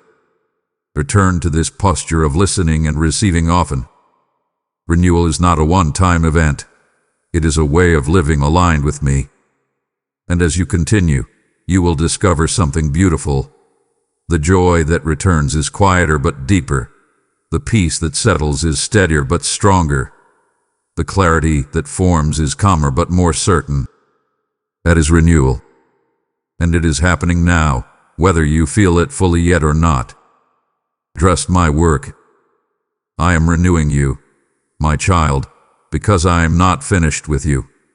And I refuse to send you forward depleted. My precious child, I want you to understand this clearly before you take another step. You will move forward differently. Not with the same frantic pace. Not with the same anxious urgency. Not with the same pressure to prove, perform, or protect yourself. The way you have moved before will not sustain where I am leading you. And the fact that you stopped, listened, rested, and received is evidence that you are ready for a new way of walking. You are not going backward. You are being reoriented. And reorientation always changes direction before it changes speed. You will still move. You will still decide. You will still build, contribute, serve, and create. But the source of your movement is changing. You are no longer being driven by fear of falling behind. You are being led by peace. You are no longer reacting to pressure. You are responding to guidance. You are no longer sprinting from one demand to the next. You are walking with me. And walking with me as a rhythm, steady, intentional, sustainable. You will notice this difference first in small moments. You will pause before saying yes. You will listen before responding. You will sense when something is not yours to carry and release it sooner. Where you once overextended, you will discern. Where you once right, you will wait. Where you once felt compelled to fix everything, you will trust me to handle what is beyond you. This is not hesitation, it is maturity. It is the fruit of alignment. You are not becoming less responsible. You are becoming more discerning. Discernment is what allows you to invest your energy where it actually bears fruit. I am teaching you that forward does not always mean faster. Sometimes it means deeper. Sometimes it means steadier. Sometimes it means saying no to good things so you can say yes to the right things. That may feel uncomfortable at first, because you have equated movement with worth for so long. But worth was never determined by speed. It was always rooted in identity. And now that your identity is being recentered, your movement will naturally follow. As you move forward differently, some people may not understand the change. They were accustomed to your availability, your speed, your constant output. Do not let that confusion pull you back into old patterns. You are not becoming selfish. You are becoming whole. You are not withdrawing. You are becoming wise. You are not disengaging. You are engaging from a healthy place. Forward movement rooted in renewal will always look slower to those who confuse urgency with importance. But I am not measuring your life by how much you can cram into a day. I am measuring it by how faithfully you walk with me. When you move with me, you arrive with peace. When you move without me, you arrive exhausted. And I want you arriving whole. Where you are going requires presence, not panic. It requires clarity, not chaos. It requires a heart that can stay tender under pressure. That is why I have done this work in you first. So when you move again, and you will, move gently at first. Not timidly, but intentionally. Carry what is yours. Release what is not. Return to me often. Let listening remain part of your rhythm, not something you only do in crisis. This is how you protect what has been restored. This is how renewal becomes a way of life instead of a temporary pause. You will move forward differently, my child, because you are different now. Not hardened by pressure, but strengthened by presence. Not driven by fear, but guided by trust. And I will be with you in every step, not ahead of you demanding you catch up, not behind you pushing you forward, but beside you, steady and faithful. But for now, let this truth settle. The old way is not required anymore. A new way has begun. My beloved child, I must speak with a firmness wrapped in love, with urgency carried by compassion. Do not ignore this call. Not because I am threatening you, not because punishment waits if you turn away, but because moments like this are rare, and their impact is determined by how you respond. You have felt many gentle nudges in your life, quiet invitations to slow down, to listen, to realign. But this one carries weight because it arrives at a crossroads. You are not standing at an ordinary pause. You are standing at a turning point. And turning points ask for choice. You can acknowledge what has been revealed and allow it to shape how you live, or you can return to familiar patterns and let this moment fade into memory. I will still love you either way. My presence does not withdraw when you struggle. But the fruit of this moment, its healing, its clarity, its peace, will only grow if you honor it. Ignoring this call would not mean rejection of me. It would mean postponement of the restoration you have tasted here. And postponement always costs more than we realize. I know the temptation that will come once life resumes its pace. The noise will return. The demands will reassert themselves. The urgency will try to reclaim your attention. You will hear the old voices whisper, "You can come back to this later. You don't have time right now. You need to keep moving." Those voices are subtle, persuasive, and familiar. They do not sound like rebellion. They sound like responsibility. But listen to me carefully. Responsibility that ignores the soul eventually becomes destruction. You have already lived that way long enough to feel its toll. That is why I am asking you now to decide, not emotionally, not impulsively, but intentionally, that you will not ignore what has been awakened in you. This call is not about adding more spiritual tasks to your life. It is about changing posture. It is about remembering to return to me, again and again, before urgency dictates your steps. It is about protecting the tenderness that has emerged instead of armoring yourself again out of habit. You do not need to overhaul everything at once, but you do need to choose awareness over autopilot, presence over pressure, listening over reacting. Do not ignore this call because it is calling you back to yourself, to the version of you that lives aligned instead of anxious, rooted instead of rushed, connected instead of compartmentalized.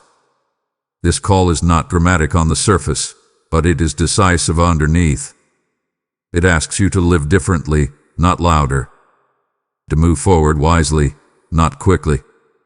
To value your interior life as much as your external responsibilities. And yes, that will require courage. It will require boundaries. It will require saying no when you once said yes automatically. It will require you to resist the urge to numb discomfort with busyness. But the reward is not abstract. The reward is peace that lasts, clarity that steadies, and strength that sustains. I'm not asking you to cling to this moment emotionally. I'm asking you to honor it practically. Let it influence how you schedule your days, how you respond to stress, how you check in with your heart.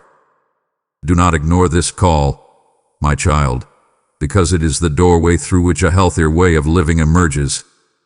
And I will walk with you through it, but you must choose to step through. My precious child, having heard everything I have spoken, having felt the weight lift and the clarity settle, I now invite you into the simplest and most profound next step. Now walk with me again. Not run, not rush, not strive. Loved.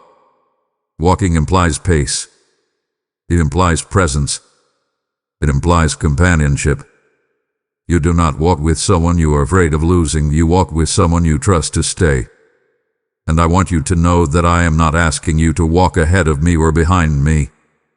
I am asking you to walk with me, step by step, moment by moment, decision by decision. This is not a return to an old routine. It is the beginning of a renewed relationship marked by awareness. You have not been abandoned. You have not been forgotten. You have not been disqualified. You have been invited back into rhythm. And rhythm with me is where life becomes lighter, even when responsibilities remain. Walking with me does not remove challenges, but it changes how you carry them. You no longer bear them alone.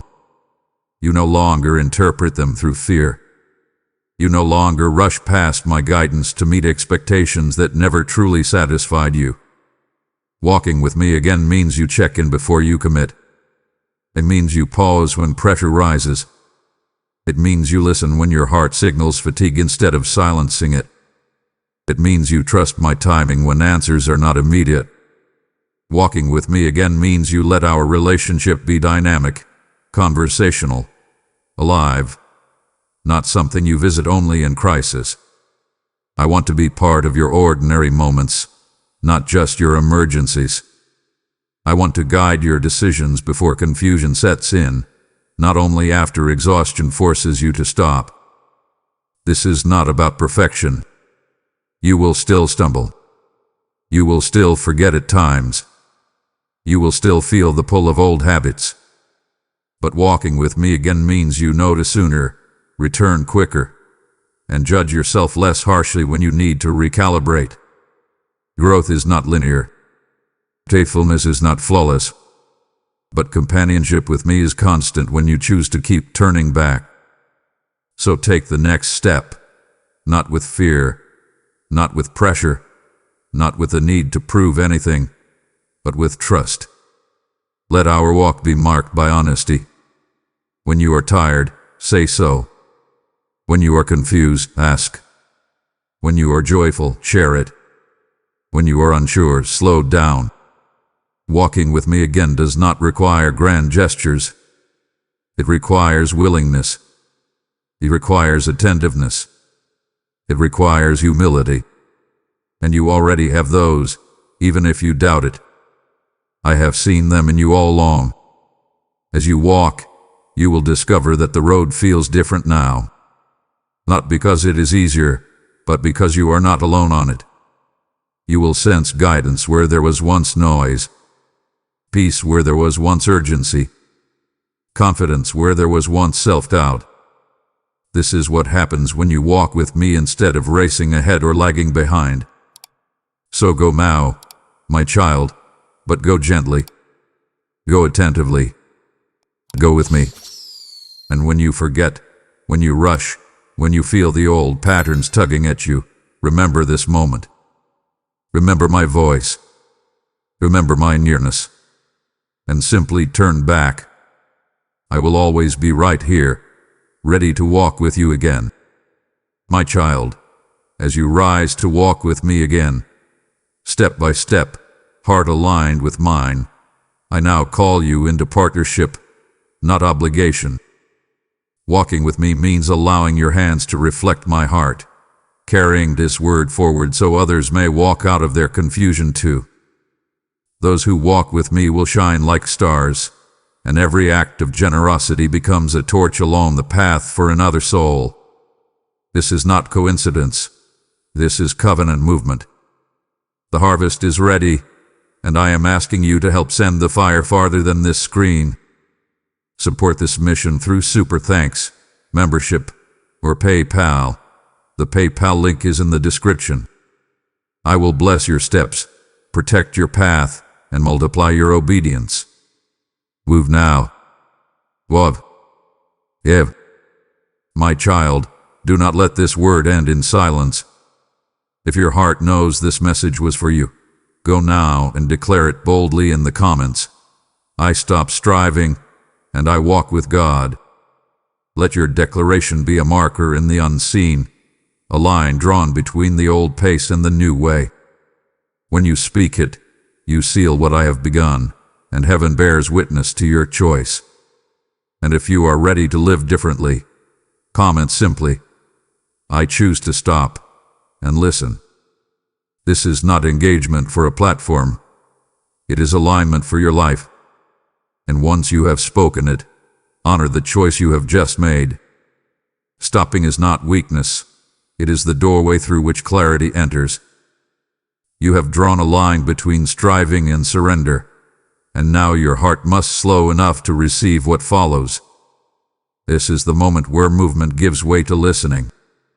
So remain still, because when you choose to pause, my voice meets you without distance. My child, stop. Right now. Do not take another step. Do not scroll past this moment. Freeze your fingers, still your feet, and silence the racing thoughts that are currently screaming for your attention. I am speaking to you. Yes, I am speaking directly to you, the one holding this device, the one with the heavy chest and the weary eyes. I am interrupting your schedule, your plans, and your endless striving because I love you too much to let you continue down this path of destruction. You have been running, but you are running on a treadmill, expending all your energy only to remain in the same place of exhaustion. Stop. Breathe. Feel the air filling your lungs. That is my breath. Feel the beat of your heart. That is my rhythm. You might think this is just a coincidence that you are hearing this, or perhaps you view it as a mere distraction from the important work you think you must do. You are wrong. This is a rescue mission. I am pulling the emergency brake on your life because you are careening toward a cliff you cannot see. I see the invisible precipice. I see the burnout that is waiting to swallow you whole. I see the emotional collapse that is building behind the dam of your I'm fine facade. You are not fine. And I am here to tell you that it is okay not to be fine, but it is not okay to keep pretending that you can carry the weight of the universe on your shoulders.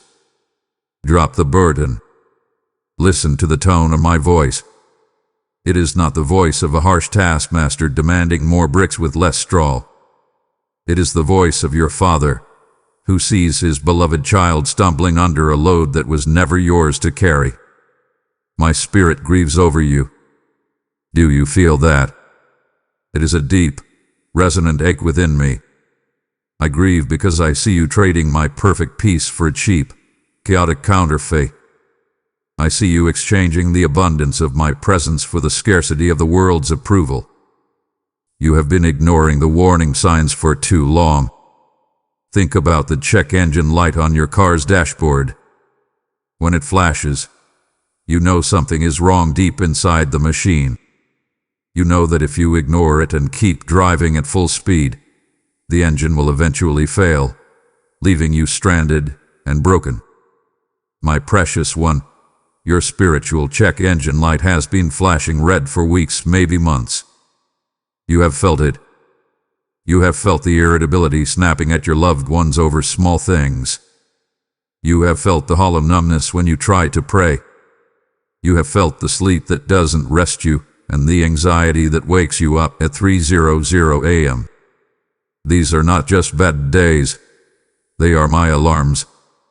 I am flashing the lights to get your attention before the damage becomes irreversible.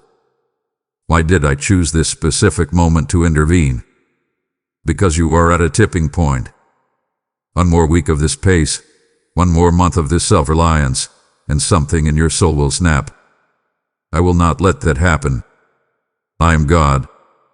I have the authority to pause the sun in the sky, and I have the authority to pause your world right now.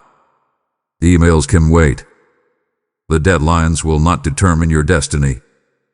The people demanding your time do not hold your breath in their hands. I do. Surrender your agenda to me for just these few minutes. Close your eyes to the chaos around you and open the eyes of your heart to my presence. I am here. I am bigger than your schedule. I am stronger than your stress. I am more real than the fears whispering that you will fall behind if you stop. You will not fall behind. You will be carried. I am intervening because I have a better way for you, a way that does not require you to destroy yourself to survive. Stop fighting me. Stop wrestling with the pause. Lean into it. Let my silence wash over the noise in your head. I am taking control because you need a pilot, not just a passenger. Trust me. Stop. And know that I am God. My child, I need you to listen to the environment you have built around yourself. You live in a world that is terrified of silence, and because of this, you have become terrified of the very place where I speak. Look around you right now. Really look. What do you see? Screens flashing, notifications blinking, headlines screaming for your attention. What do you hear? The hum of traffic, the buzz of the refrigerator, the constant vibration of the phone that is never more than an arm's length away from you. You have filled every crack and crevice of your day with noise. You wake up and immediately reach for the device, inviting the chaos of the world into your mind before you have even whispered good morning to your creator. You drive to work with the radio blaring. You work with headphones on to drown out the office. And you fall asleep to the glow of a television because the silence feels too heavy to bear. I tell you this, the silence is not heavy, it is holy. It is in the stillness that my voice resonates, but you have drowned me out with a relentless flood of distractions. I am not shouting over the clatter of your life. I am the still, small voice. And I refuse to compete with the shouting match of your social media feed or the panic-inducing breaking news. The enemy knows he cannot destroy you if you are anchored in me, so he distracts you. He knows that if he can keep you constantly entertained, constantly outraged, and constantly busy, you will never stop long enough to realize that your soul is withering. You are busy, yes. You are running from task to task, checking off boxes, feeling efficient. But I ask you, are you fruitful? There is a vast difference between being busy in the world and being fruitful in my kingdom. A hamster on a wheel is busy, a branch on a vine is fruitful.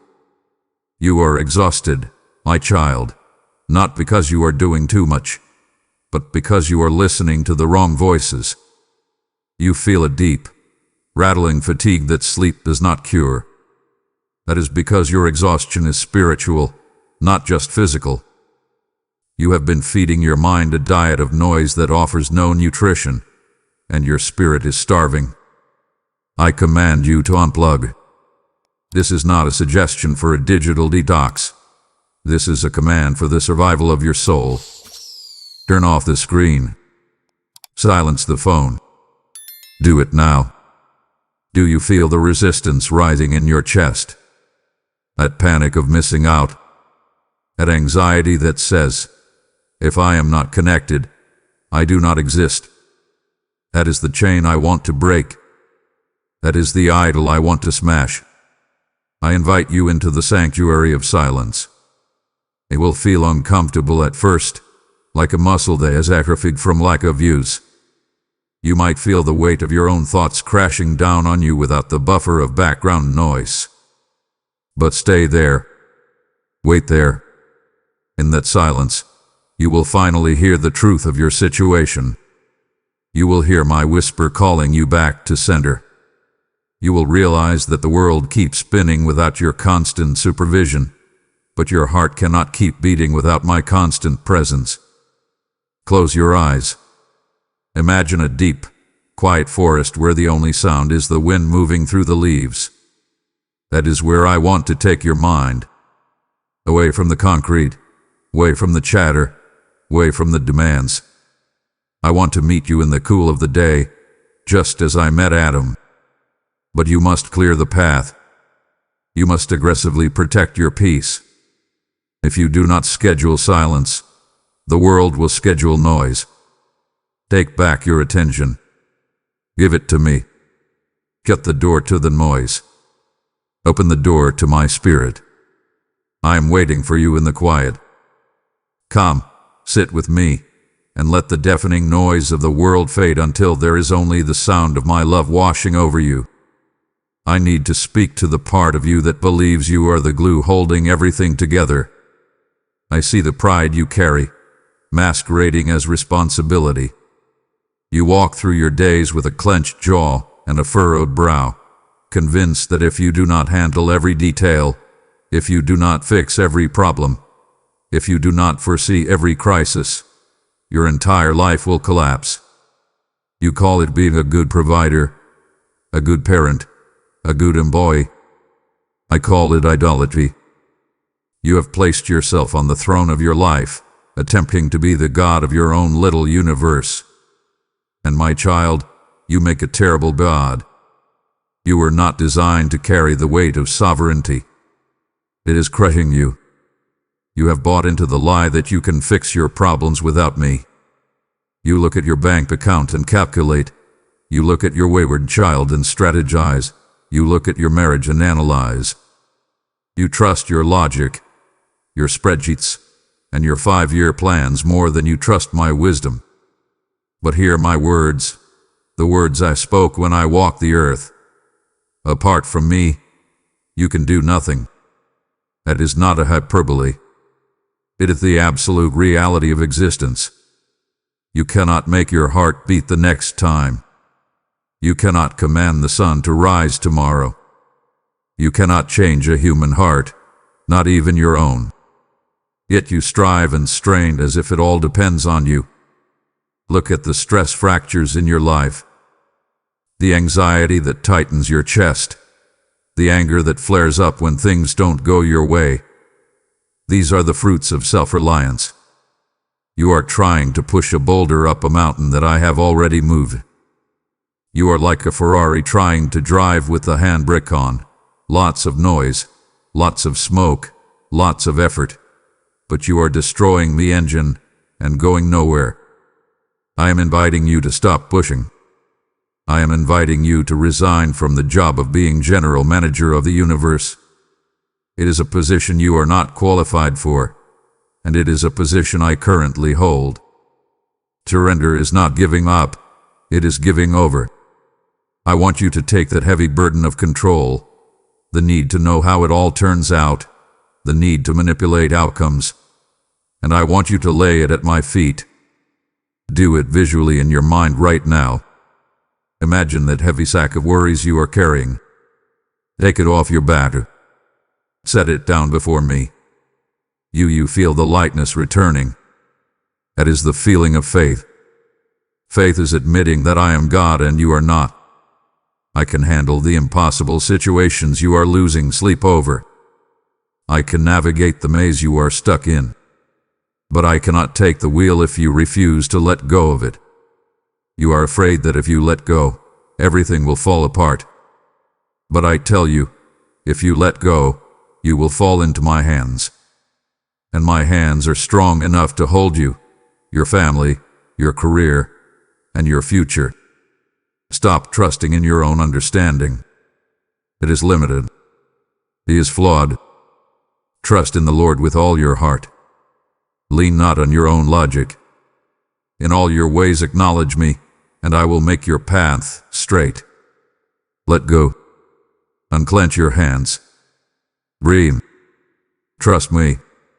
I know the way, and I am strong enough to carry both you and your burdens. My beloved, I must speak to you about the shadows you think no one sees. You have been drifting. It wasn't a sudden leap into darkness, but a slow, gradual slide that you have justified every step of the way. I am talking about the small sins you have allowed to take root in the garden of your heart. The little compromises, the glances at things that pollute your mind on the internet, the white lies to cover your tracks at work, the gossip you disguise as venting or prayer requests, the core cutting in your integrity. You tell yourself, it's not that bad, or everyone does it, or I can handle it. But I tell you, what you tolerate will eventually dominate you. You are rowing a boat on a river with a strong current. The culture around you is flowing rapidly toward destruction, toward a life without God, toward the glorification of self. If you stop rowing upstream, if you stop fighting for holiness, you do not stay in one place. You drift downstream. You drift away from me. And right now, you are drifting toward a waterfall you cannot see. I am calling out to you to pick up the oars again. I am calling you to wake up to the danger of the little foxes that ruin the vineyard. A small leak can sink a great ship, and a small compromise can wreck a great destiny. There is a spiritual cost to maintaining a double life. You feel it, don't you? The disconnect when you try to worship on Sunday, but your mind is filled with the filth of Saturday night. The hollowness in your prayers because you know there is unrepentant sin blocking the flow. You feel the distance. You feel the coldness. You cannot walk in my power while holding hands with the enemy. My holiness is a consuming fire, and it cannot dwell comfortably with compromise. You are trying to serve two masters, and it is tearing you apart. You cannot drink from the cup of the Lord and a cup of demons. I love you too much to let you rot in your compromise. Hear the urgency in my voice. If your right hand causes you to sin, cut it off. I am speaking metaphorically, but with deadly seriousness. Whatever habit, whatever relationship, whatever app, whatever subscription is leading you into sin, cut it off today. Be ruthless with it. Do not negotiate with cancer, you cut it out. Do not pet the snake, you kill it. You think you are giving up something valuable, but you are only giving up the chains that bind you. You are giving up the poison that is slowly killing your joy. I want you to be whole. I want you to be pure, not so I can control you, but so I can fill you. I cannot pour my new wine into a dirty vessel. Cleanse your hands, you sinners, and purify your hearts, you double-minded. Come to the fountain of my grace. Confess it all, no more hiding, no more rationalizing. Bring it into the light. The moment you expose it, it loses its power. I am ready to wash you white as snow, but you must be willing to step out of the mud. I am calling you to a higher standard because I have a higher calling for you. Do not settle for the dirt when I have offered you diamonds. Choose holiness today. Choose life. My child, stop looking at their harvest. I see you scrolling through your phone late at night. I see you watching the highlight reels of others, their perfectly filtered vacations, their seemingly effortless promotions, their smiling families, their spiritual gifts, and I see the envy rotting your bones. You do not know what you are doing. You are drinking poison and expecting it to nourish you. When you compare your life to others, you are insulting my authorship of your story. You are essentially telling me, God, you made a mistake with me. You held out on me. You gave them the good portion and left me with the scraps. Do you not know the price they paid for their oil? You see the stage, but you did not see the crushing in the secret place. You see the victory, but you did not see the battle scars. You see the smile, but you do not know the tears they cried to get there. And more importantly, you are often looking at an illusion. Social media is a curated gallery of moments, not the reality of a life. You are comparing your behind-the-scenes struggles, your messy kitchen, and your broken heart with their front-stage performance. It is a trap set by the enemy to steal your joy and paralyze your purpose. Envy is a thief. It steals your gratitude. It steals your focus. It steals your anointing. You cannot run your race if you are constantly looking at the lane next to you. You will trip, or you will run off course. I have given you a specific assignment, a specific set of gifts, and a specific measure of grace. When you covet another's portion, you neglect your own. You are bearing your talent because you are too busy staring at your neighbor's 10 talents. You are blocking the flow of my blessings in your own life because your hands are too busy trying to grab what belongs to someone else. I command you to look at your own hands. Look at what I have given you. Look at the breath in your lungs, the people who love you, the roof over your head, the salvation in your soul. Is it not enough? I am your shepherd. You shall not want. When you say, I want what they have, you are saying the Lord is not enough for me. Repent of this. Stop measuring your worth by the world's yardstick. The world measures by accumulation. I measure by faithfulness. I want you to be content, not complacent. I want you to grow, but content. Contentment is the fortress that protects your peace. It is the deep knowing that I am good, and I do not withhold good things from my children. If you do not have it, you do not need it right now. Trust my timing. Trust my distribution of gifts. Celebrate others when they win, knowing that their victory does not mean your defeat. My resources are infinite. There is enough for everyone. Turn your eyes back to me. Fix your gaze on the path I have marked for you. There is a crown waiting for you at the end of your race, not theirs. Run to obtain it. Keep your eyes on the prize, not on the people running beside you. My child, do not turn away. I feel your finger hovering, ready to close this message and return to the chaos that is draining your life. Do not do it. It breaks my heart when you choose the noise of the world over the comfort of my voice. If you leave now, you are walking back into the very prison I am trying to unlock. Stay. Listen. The next words I speak are the specific key to your freedom, and I cannot give them to you if you walk out of the room. Why are you acting like an orphan? When you worry, when you let anxiety spin out of control in your mind, you are living as if you have no father.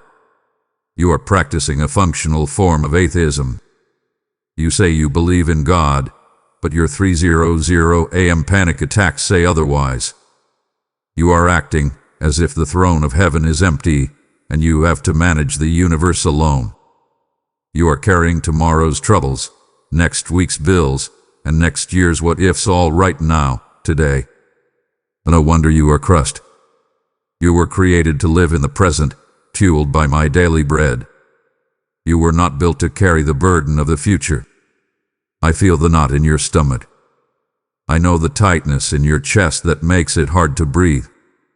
I see the way your mind races, playing out catastrophe movies that haven't happened and likely never will. What if I lose my job? What if the diagnosis is bad? What if my child fails? What if I end up alone? My child, listen to me. These thoughts are not from me. Fear is a blockade. It builds a wall between you and my blessings. It creates a fog so thick you cannot see my hand reaching out to help you. It paralyzes you in the present because you are terrified of the future. My command in Philippians, be anxious for nothing, was not a polite suggestion for when you feel like it. It is a command because I know that anxiety kills your spirit. It is a poison.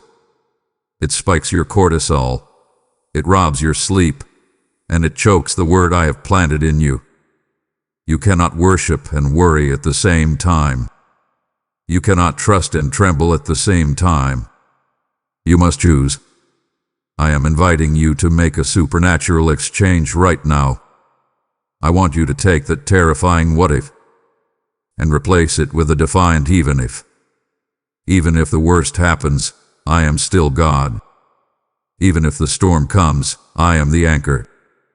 Even if the money runs out, I am the provider.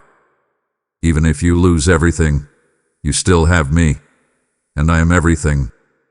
That is the kind of faith that shuts the mouths of lions. That is the kind of faith that walks on water. Do not let your thoughts run wild like untamed horses. Take them captive. You have the authority to police your own mind. When a thought comes that says, you are going to fail, you grab that thought by the throat and say, no. My God supplies all my needs. When a thought says, you are alone, you counter it with my truth. I will never leave you nor forsake you. Give me your pack. Hand it over. I will give you my peace. Not the peace the world gives, which is just the absence of trouble, but my peace, which is a fortress in the middle of trouble. A peace that passes all understanding. A peace that guards your heart and mind like a sentry. Breathe it in. I'm holding your tomorrow. You just hold my hand today. Walk with me, one step at a time, and watch how the mountains of fear turn into molehills of dust in the light of my glory. You are safe with me. My child, I want you to close your eyes for a moment and go back in time. I want you to remember the beginning. Do you remember the moment we first truly met? Do you remember the day the heavy weight of sin rolled off your shoulders and you felt light as air? Do you remember the fire that burned in your chest? In those days, you could not get enough of me. You would wake up early just to talk to me. You would drive in your car with tears streaming down your face, overwhelmed by the simple reality that I loved you. You didn't care who saw you worship. You didn't care about the time. You just wanted to be near me. You sought me for who I am, not for what I could give you. You were in love. But now, I look at you, and I see a shift. It was not a sudden betrayal, but a slow cooling. The fire has become a flicker. The passion has become a routine. You have become efficient at doing Christianity, but you have forgotten how to be with me. You know the songs, but you have stopped singing them to me. Now you just sing them into the air. You serve in my house. You volunteer, you help others. You do good works, but you are ignoring the master of the house. You are like a busy spouse who pays the bills and cleans the house but never looks their partner in the eye to say, I love you. I am jealous for your heart. I am not satisfied with your duty. I want your delight. I will not share your affection with your career, your hobbies, or your distractions. You feel the distance. You try to fill it with more activity, more ministry, more religious noise. But deep down, you know something is missing. You are working for me, but you are not walking with me. You treat our relationship like a checklist. Read a verse, say a quick prayer, move on. My child, I am not a task to be completed. I am a person to be encountered. I am calling you to return. I am calling you back to the simple, pure devotion of the beginning. I want you to strip away the complications. I want you to put down the clipboard of your religious duties and just sit at my feet again. Repent for placing the work of your hands above the love of your heart. Repent for letting the noise of the ministry drown out the whisper of the minister. Do you remember how you used to trust me with everything? Do you remember how you used to talk to me about the small things? I miss that. I miss you. I am standing at the door of your heart, knocking. I am not knocking to give you a new assignment. I am knocking because I want to come in and sup with you, just you and me. Let us go back to the garden. Let us go back to the first love. Rekindle the flame today. Tell me you love me and mean it. I am waiting for you with open arms, ready to embrace you not as a servant, but as my beloved child. Come home to my heart. I need to touch a wound in your heart that you have covered up with a bandage of pride. I see you praying for blessings. I hear you asking for breakthrough, for healing, for financial release. But I also see the wall you have built that is blocking these very answers. It is the wall of unforgiveness. You are asking for the rain of my spirit to fall, but you have dammed up the river with stones of bitterness. You are holding a grudge against a brother, a sister, a parent, an ex-spouse, a former friend. You think you are punishing them by holding on to this anger, but my child, you are only punishing yourself. Unforgiveness is like drinking poison and expecting the other person to die. You are the one staying awake at night replaying the argument. You are the one feeling the acid of resentment eating away at your peace. You are the one carrying the heavy chain of the past. A person who hurt you. They are likely sleeping soundly, or they have moved on, while you remain trapped in a prison of your own making. I want to set you free, but you must drop the key, which is your right to be offended. I know what they did was wrong. I am the God of justice. I see everything. I saw the betrayal. I saw the lies. I saw the abuse. I am not asking you to say that what they did was okay. I am asking you to release the debt they owe you into my hands. You are holding a ledger, counting the cost, demanding payment. But I need you to remember the ledger I held against you. Remember the infinite debt of sin you owed me, a debt you could never pay. And remember what I did. I canceled it.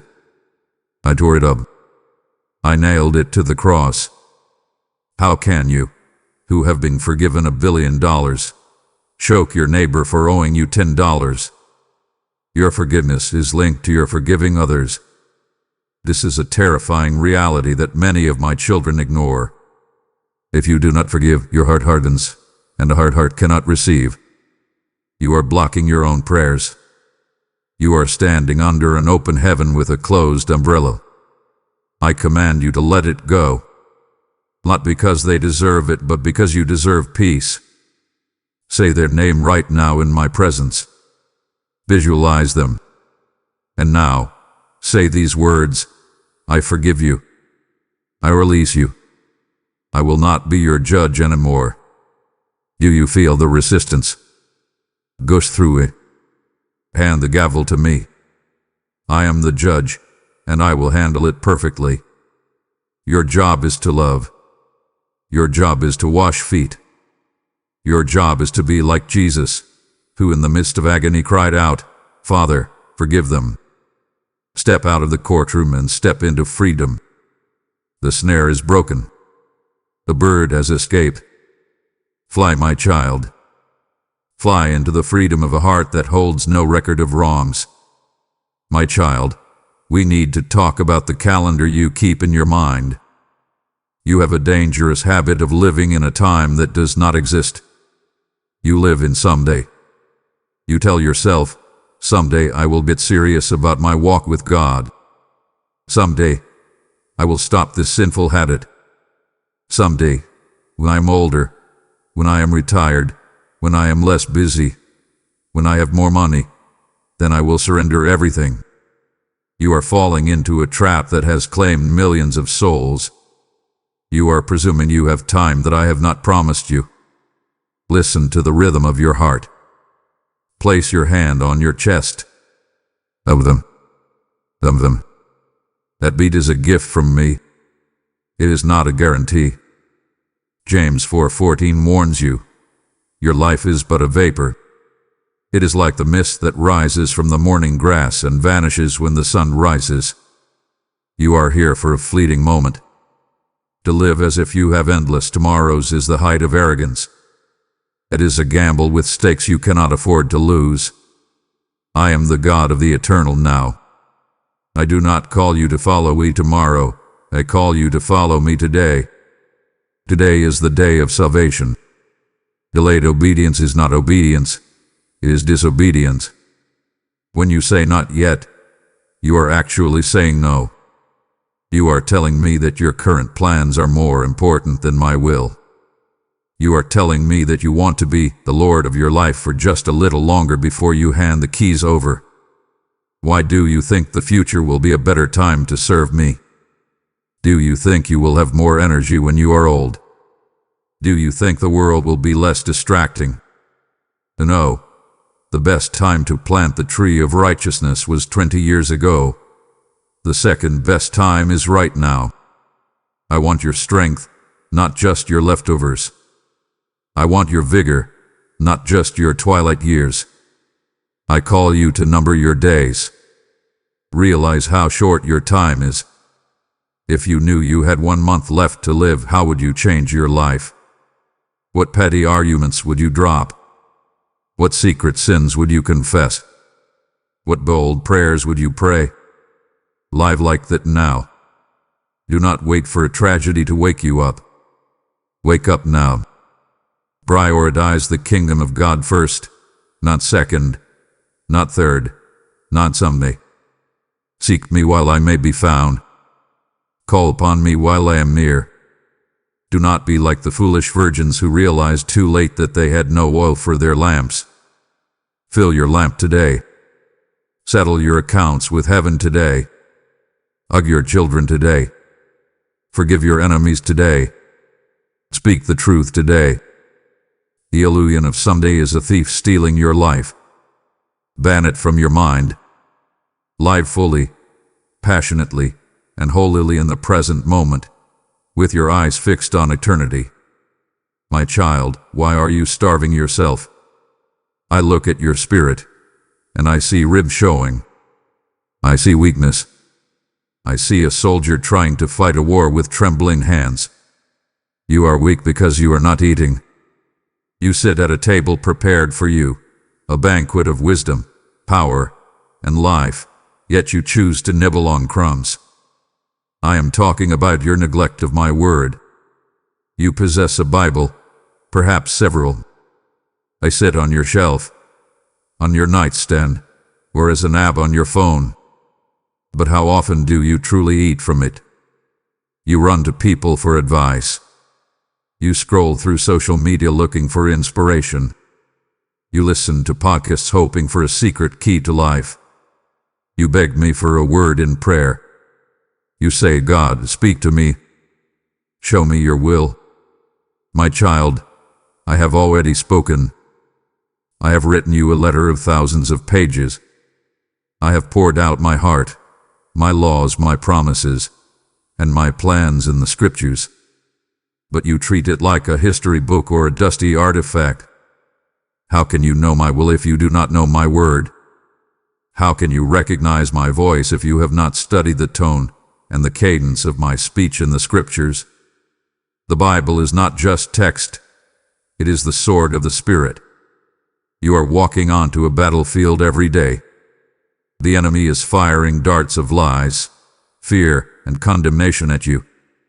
If you do not have your sword, you are defenseless.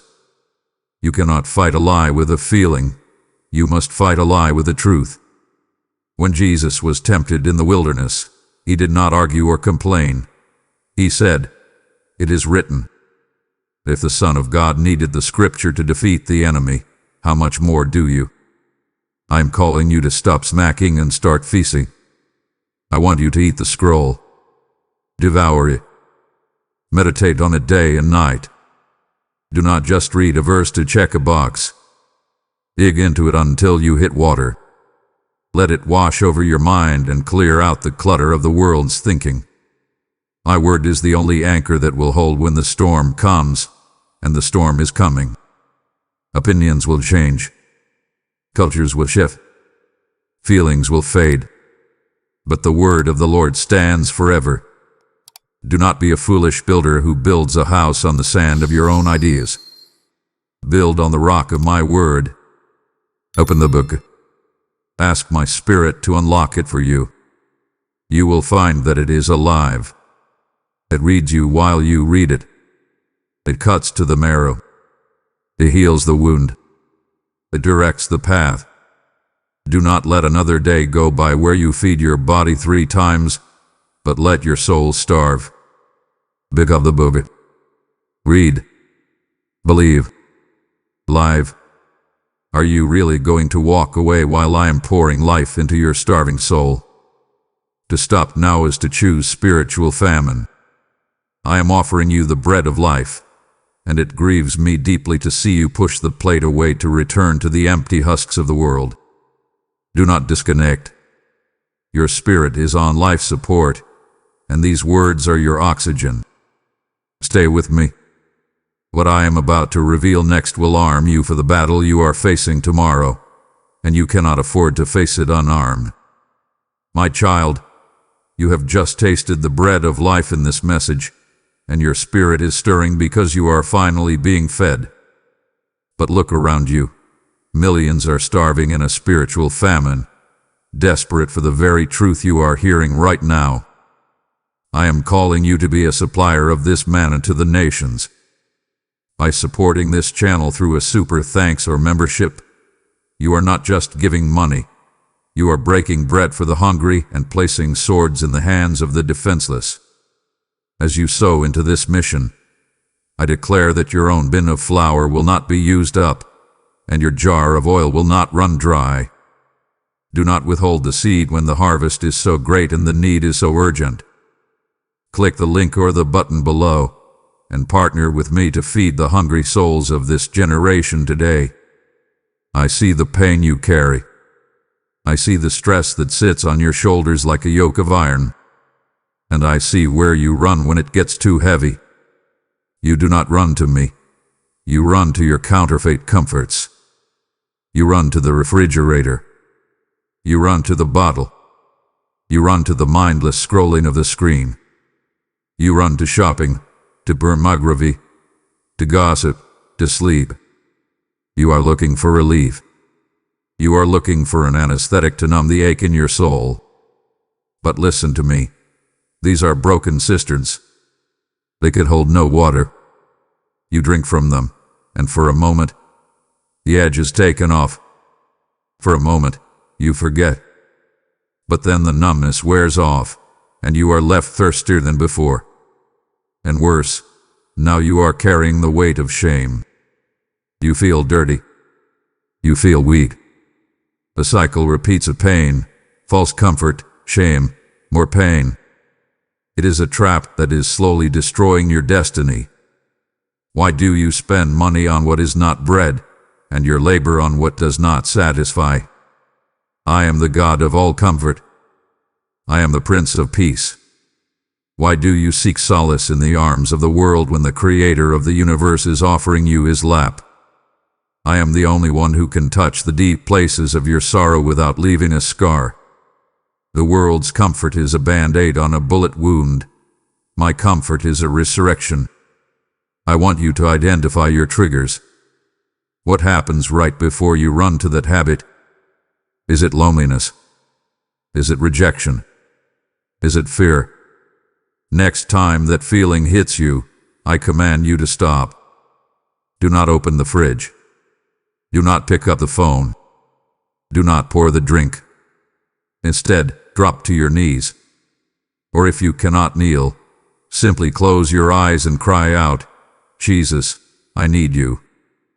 Bring your pain to the altar, not the couch. Weep before me. Yell at me if you must. I can handle your raw emotions. I want your honesty. When you bring your pain to me, I exchange it for strength. When you take it to the world, you get nothing but a hangover and regret. I am inviting you to break the cycle of addiction and numbing. You were made to feel, not to be sedated. You were made to be alive, not asleep. Come to the waters that actually satisfy. Taste and see that the Lord is good. Let me hold you. Let me heal you. Let me be the first place you run, not the last resort. The counterfeit is cheap, but it costs you everything. My presence is free, and it gives you everything. Choose the real thing.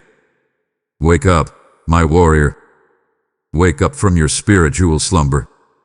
You are walking through a battlefield as if it were a playground, and you are wondering why you keep getting hit.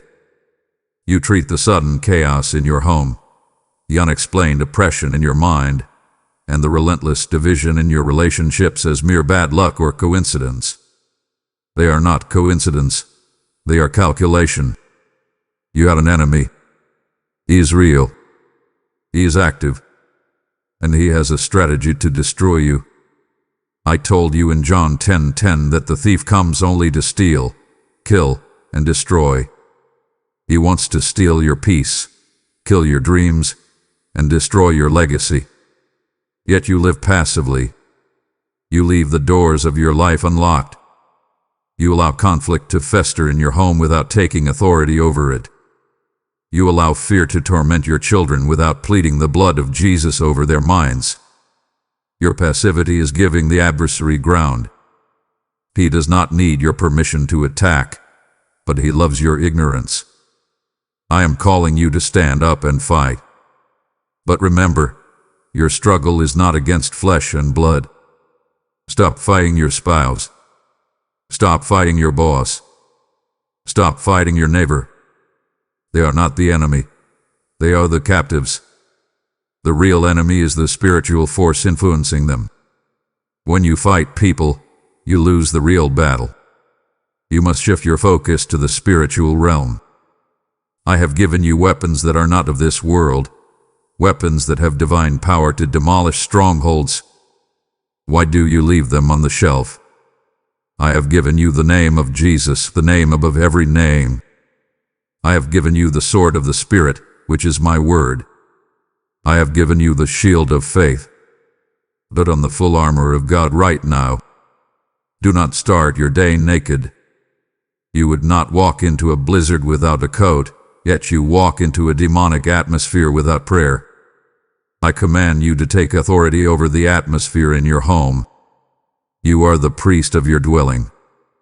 Speak to the storm. Command the spirit of confusion to leave. Command the spirit of heaviness to lift. Do not just wish for it to go away. Command it in my name. I give you authority to trample on snakes and scorpions and to overcome all the power of the enemy. Nothing will harm you. Do you believe this? Then act like it. Stop tolerating the devil's table scraps in your life. Stop accepting depression as your personality. Stop accepting addiction as your heritage. Stop accepting divorce as your destiny. Fight back. Pray until the atmosphere shifts. Worship until the walls come down. Fast until the chains break. You are not a victim. You are a victor. But a victor must engage in the battle. The enemy fears you when you are on your knees. He fears you when you speak my word. So open your mouth, take your stand, and watch the darkness flee. My child, I need you to listen to the recording of your own voice. If you could hear a replay of everything you said in the last 24 hours, you would understand why your life looks the way it does. You are cursing your own future. You say, I am so tired. I will never get out of debt. My marriage is hopeless. I always get sick. You are prophesying defeat over your own life. You are signing agreements with the enemy using your own words. Proverbs 18:21 is not a metaphor. Death and life are in the power of the tongue. Words are containers. They carry power.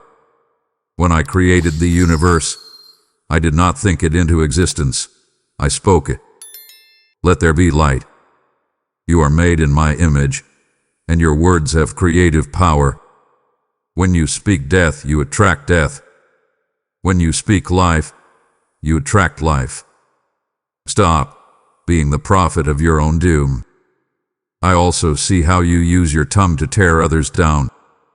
The gossip, the slander, the critical remarks you make about your brothers and sisters in Christ. This breaks my heart. You cannot praise me in the sanctuary and then curse my children in the parking lot. Fresh water and salt water cannot flow from the same spring. When you gossip, you are drinking poison. You are inviting a spirit of division into your life. You wonder why there is so much drama around you. Look at the words you are sowing. You reap what you sow. And the complaining. Oh, my child, the complaining. It rises to heaven like a foul stench. When you complain about your job, you are insulting my provision. When you complain about your spouse, you are dishonoring the gift I gave you. The Israelites were barred from the promised land because of their grumbling. Do not let your mouth keep you from your destiny. I command you to set a guard over your mouth.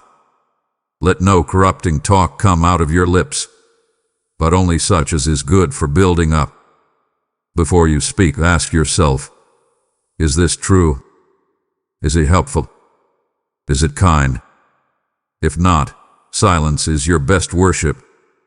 Use your tongue to change your atmosphere. Instead of complaining about the darkness, turn on the light by praising me. Wake up and declare, this is the day the Lord has made.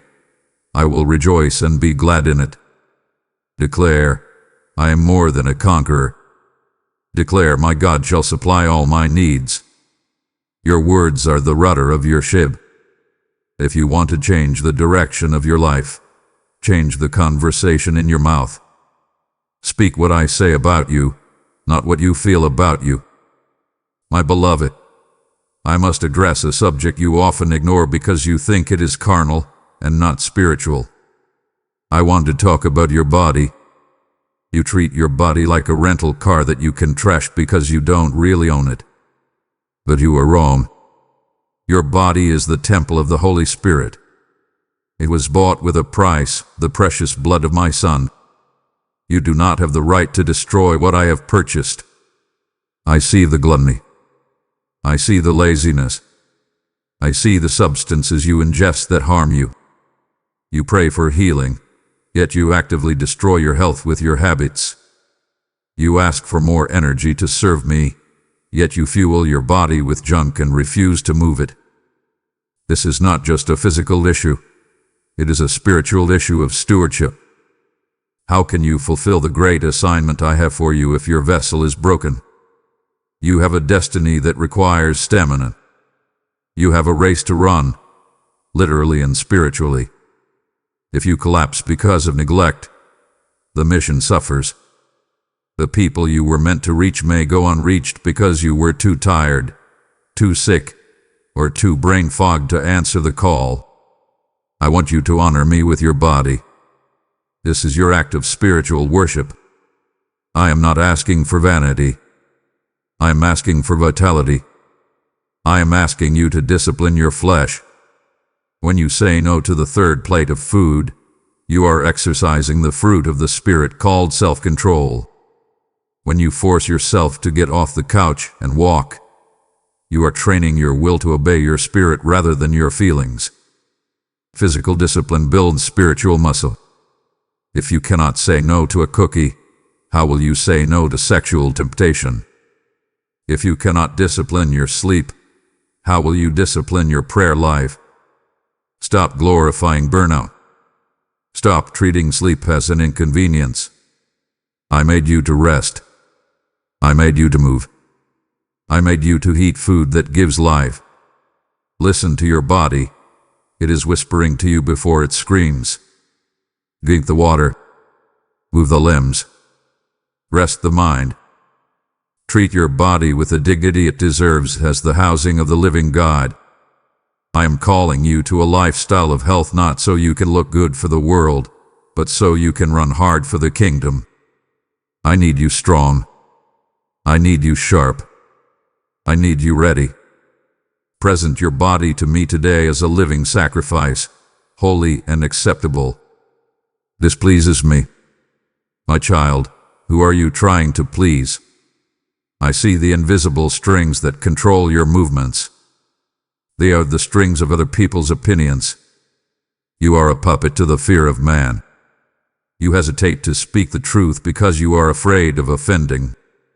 You spend money you don't have to impress people you don't like. You post on social media not to bless, but to be validated. You are addicted to the applause of the crowd, and it is a trap that will snare your soul.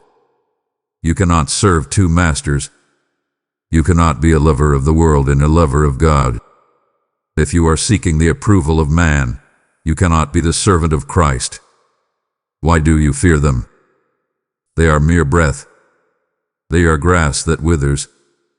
Their opinions change like the wind. One day they cry Hosanna, and the next day they cry crucify him. If you build your identity on their likes and comments, you will crumble when they ignore or criticize you. I am calling you to the freedom of having an audience of one. When you wake up, your only question should be, Lord, does this please you? If I am smiling at you, it does not matter if the whole world is frowning. My well done, good and faithful servant is the only review that will matter at the judgment seat. Stop apologizing for your faith. Stop watering down my word to make it palatable to a culture that hates me. I did not call you to fit in. I called you to stand out. I called you to be salt and light. Salt stings in a wound, and light hurts eyes that are used to darkness. Do not be surprised if the world rejects you. It rejected me first. I want you to break the agreement you have made with rejection. You are afraid that if you are truly yourself, truly mine, people will leave. Let them leave. If they leave because of your obedience to me, their departure is a promotion. I will surround you with people who love the God in you, not the mask you wear. Be bold. Be courageous. The fear of man brings a snare, but whoever trusts in the Lord shall be safe. Walk with your head held high, not in pride, but in the confidence that you are a child of the King. You do not need their validation. You already have my affirmation. You are chosen. You are loved. You are mine. Let that be enough. I know this is becoming uncomfortable. I am touching wounds you have hidden for years. But do not run from the surgeon just because the incision is deep. If you stop listening now, you leave the surgery with the wound still open, unhealed and infected. Do not disappoint me by choosing temporary comfort over permanent healing. I am doing a deep, necessary work in you. Trust me enough to finish what I have started. The breakthrough you have prayed for is waiting in the very next section. My child, come out from among them and be separate. This is a command that has echoed through the ages, from Abraham to the apostles, and now to you. I see who you are walking with. I see the company you keep. You think you can walk with the world and not smell like smoke, but you are deceiving yourself. Bad company ruins good morals. It is a spiritual law. You become like the 5 people you spend the most time with. I'm looking at your relationships right now. Who is sharpening you? who is pushing you toward holiness, and who is dragging you back into the mud. I am not telling you to hate the lost. You must love them and reach them, but you cannot be yoked with them. You cannot build a life, a business, or a marriage with someone who is pulling in the opposite direction. Light has no fellowship with darkness. You are afraid to be lonely, so you settle for toxic relationships. You keep the friend who gossips because you want to be in the inner circle. You date the person who does not love me because you are tired of waiting. You do business with the dishonest because you want the profit. But I tell you, the price is too high. You are trading your spiritual birthright for a bowl of soup. I am calling you to a season of pruning. It will hurt. I may ask you to walk away from a friendship that has expired. I may ask you to end a relationship that is leading you into sin. I may ask you to leave a job where ethics are compromised. Do not fear the separation. Separation is necessary for elevation. I cannot take you to the next level if you are tied to the dead weight of the past. To be holy means to be set apart. It means you are reserved for special use. You are fine china, not a paper plate. Do not let the world use you and discard you. Keep yourself pure. Keep your circle tight and filled with fire. I promise you this. If you choose me over the crowd, I will be more to you than 10,000 friends. I will fill the void, and in my timing, I will bring you Jonathan and David friendships, covenant relationships that will strengthen your hand in God. But first, you must be willing to stand alone with me. Dare to be different. Dare to be the one who doesn't laugh at the dirty joke. Dare to be the one who prays before the meal. Dare to be the one who speaks Jesus in a room full of idols. Come out, my child, and be separate. I have something better for you. My child, I am walking through the rooms of your home right now. I see the comfortable furniture, the screens on the walls, and the fullness of your pantry. But I am looking for something else. I am looking for the altar. I am looking for the place where your family meets with me. And I tell you with a heavy heart, the fire has gone out. You have neglected the spiritual covering of your household. You have become excellent at managing schedules, coordinating extracurricular activities, and ensuring the homework is done. But you have failed in the most critical assignment, the spiritual stewardship of the souls under your roof. You are busy running your children to soccer practice, to dance recitals, and to tutoring, preparing them for a future in this world. But are you preparing them for eternity? You are teaching them how to succeed in the marketplace, but are you teaching them how to stand in the Spirit? The enemy is not waiting until they are 18 to attack them. He is targeting your children right now. He is targeting their identity, their purity, and their peace through the screens they hold and the culture they consume. And yet, the family altar lies in ruins, cold and untended. I command you to rebuild it. Stop delegating the spiritual training of your children to the Sunday school teacher or the youth pastor.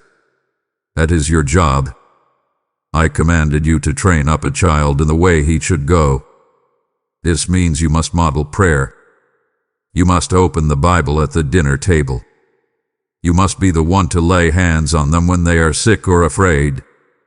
If you do not introduce them to me, the world will introduce them to everything else. Husbands, I am speaking to you. You are the high priest of your home. Rise up. Stop being passive. Stop hiding behind your work or your fatigue. Love your wife as Christ loved the church, sacrificially, loudly, and tenderly. Wet her with the water of the word. Wives, respect your husbands and build your home with wisdom, not tearing it down with your own hands through criticism. When you align your marriage with my design, you create a fortress that the enemy cannot breach. I am calling you to make your home a sanctuary. When people walk through your front door, They should feel the shift in the atmosphere. They should feel peace. They should feel my presence. But this only happens if you invite me in daily. Stop fighting with each other and start fighting for your family. Gather them together. It will be awkward at first. The kids might roll their eyes. Do it anyway. Pray over them. Bless them. Read one psalm. Reclaim your territory. The restoration of the family altar is the beginning of the restoration of your legacy. Do not let the fire go out again. My child, open your hand. I see how tightly you are gripping your money. Your knuckles are white from the tension. You hold on to every cent as if it were your lifeline, terrified that if you let go, you will not survive. You look at the economy, you look at the rising costs, and you retreat into a fortress of fear and scarcity. But I need you to understand something fundamental. I am your provider, not your paycheck. Your job is a resource, but I am the source. When you grip your finances with a clenched fist, nothing can leave, but nothing can enter either. You are blocking the flow of my kingdom. We need to talk about the trust test. Tithing and giving are not about my need. I own the cattle on 1,000 hills. I do not need your money. They are about your heart. They are about breaking the spirit of greed that tries to rule you. Money is an excellent servant but a terrible master. Right now, for many of you, it has become a master.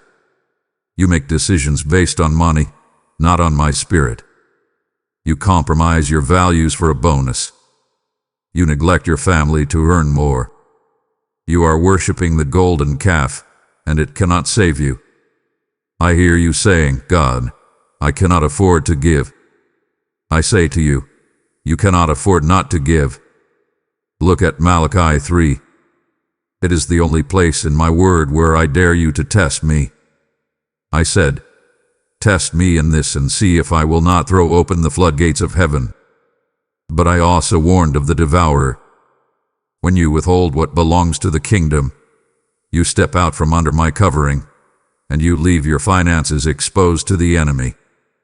That is why the car breaks down, the appliance fails, and the unexpected bills pile up. You are trying to keep 100% with your own strength, rather than living on 90% with my blessing. My math is different from the world's math. In my kingdom, you give to receive, and you scatter to gather. I am calling you to break the spirit of poverty and fear. Trust me. Write the check. Give to the poor. Sow into the ministry. Do it with a shaking hand if you must, but do it. Watch what I do. I can make your jar of oil last through the famine. I can bring water from a rock. But I cannot work with a heart that does not trust me. Stop hoarding for a rainy day and start investing in eternal treasure. Moth and rust will destroy what you keep here, but what you give to me is secure forever. Release your grip. Embrace the spirit of generosity. When you are generous, you look like your Father. I give my only Son for you. I give everything. Can you not trust me with your finances? Let go and watch me catch you. My child, you are running on fumes. I look at your soul, and I see a dashboard full of warning lights. You have bought into a lie that says burnout is a badge of honor. You think that the more exhausted you are, the more holy you are. You think that if you stop moving, the world will stop spinning. You are wrong. I am the one who spins the world, and I do it without your help. You have forgotten the holy rhythm of rest. Remember the Sabbath. It was not a suggestion. It was a commandment. And remember, I made the Sabbath for man, not man for the Sabbath. I gave it to you as a gift, a sanctuary in time, a castle where you can pull up the drawbridge and be safe from the demands of the world. Yet you treat Sunday just like Monday, only with a church service squeezed in. You check emails, you worry about projects, you clean the house, you hustle. You are disobeying me, and your body and soul are paying the price. Look at my example in creation. In 6 days, I created the heavens and the earth, and on the 7th day, I rested. Did the Almighty need a nap? Was I tired? No. I rested to set a precedent for you. I rested to show that work is not the ultimate purpose of existence. Relationship is. When you refuse to rest, you are acting as if you are stronger than God. You are saying, God needed a break, but I don't. That is pride. True rest is an act of war against the enemy's chaos. It is a declaration of trust. When you stop working, you are saying, God, I trust that you can do more with my 6 days than I can do with 7. You are saying, I am not a slave to the system. I am a child of the King. I command you to be still and know that I am God. You cannot know me in the rush. You can only know me in the stillness. I want to restore your soul. I want to lead you beside the still waters. But I cannot lead you if you are constantly running. Stop glorifying the grind. Stop answering the question, how are you? With I'm so busy. Being busy is not a fruit of the Spirit. Peace is. I'm calling you to rediscover the art of doing nothing but being with me. Turn off the phone. Take a nap. Walk in nature, stare at the ceiling, and let your mind decompress. Give your body the sleep it is screaming for. You will find that when you rest in me, you will accomplish more in the spirit than you ever could in the flesh. Come to me, all you who are weary and burdened, and I will give you rest. My beloved, I need to speak to the deepest ache in your chest. I know you have been asking, why? Why did this happen? Why did they leave? Why did I get sick? Why did the business fail? You feel as though I have abandoned you, or worse, that I am punishing you. You are looking at your pain as a sign of my absence, but I tell you, I am never closer to you than when you are hurting. The Lord is near to the broken-hearted. That is a promise. I am not watching from a distance. I am weeping with you. But you must stop wasting your sorrows. The enemy wants to use your pain to drive a wedge between us, to make you bitter and cold. I want to use your pain to refine you, to make you like gold. Look at the gold in the fire. It is put into the furnace not to be destroyed, but to be purified. The fire burns away the dross, the impurities that make it weak.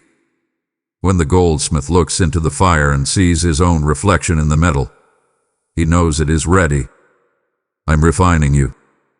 I am burning away the pride, the self-reliance, the love of the world, so that when people look at you, they see me. Do not push me away in your grief. Run to me. Beat on my chest if you have to. I can handle your anger. I can handle your confusion. But do not turn your back on me. I am the only one who can turn this valley of the shadow of death into a gateway of hope. Look at the life of Joseph. Betrayed by his brothers, sold into slavery, thrown into prison for a crime he didn't commit. Years of pain. Years of why. But in the end, he could say to his brothers, you meant it for evil, but God meant it for good. I am the master weaver. You are looking at the back of the tapestry, and all you see are knotted threads and chaotic colors. It looks like a mess, but I am working on the front side. I am weaving a picture of redemption and glory that you cannot see yet. Your testimony will come from this test. Your message will come from your mess. You will one day have the authority to heal others because you have survived this wound. Trust my sovereignty. Trust that I am too loving to be unkind and too wise to make a mistake.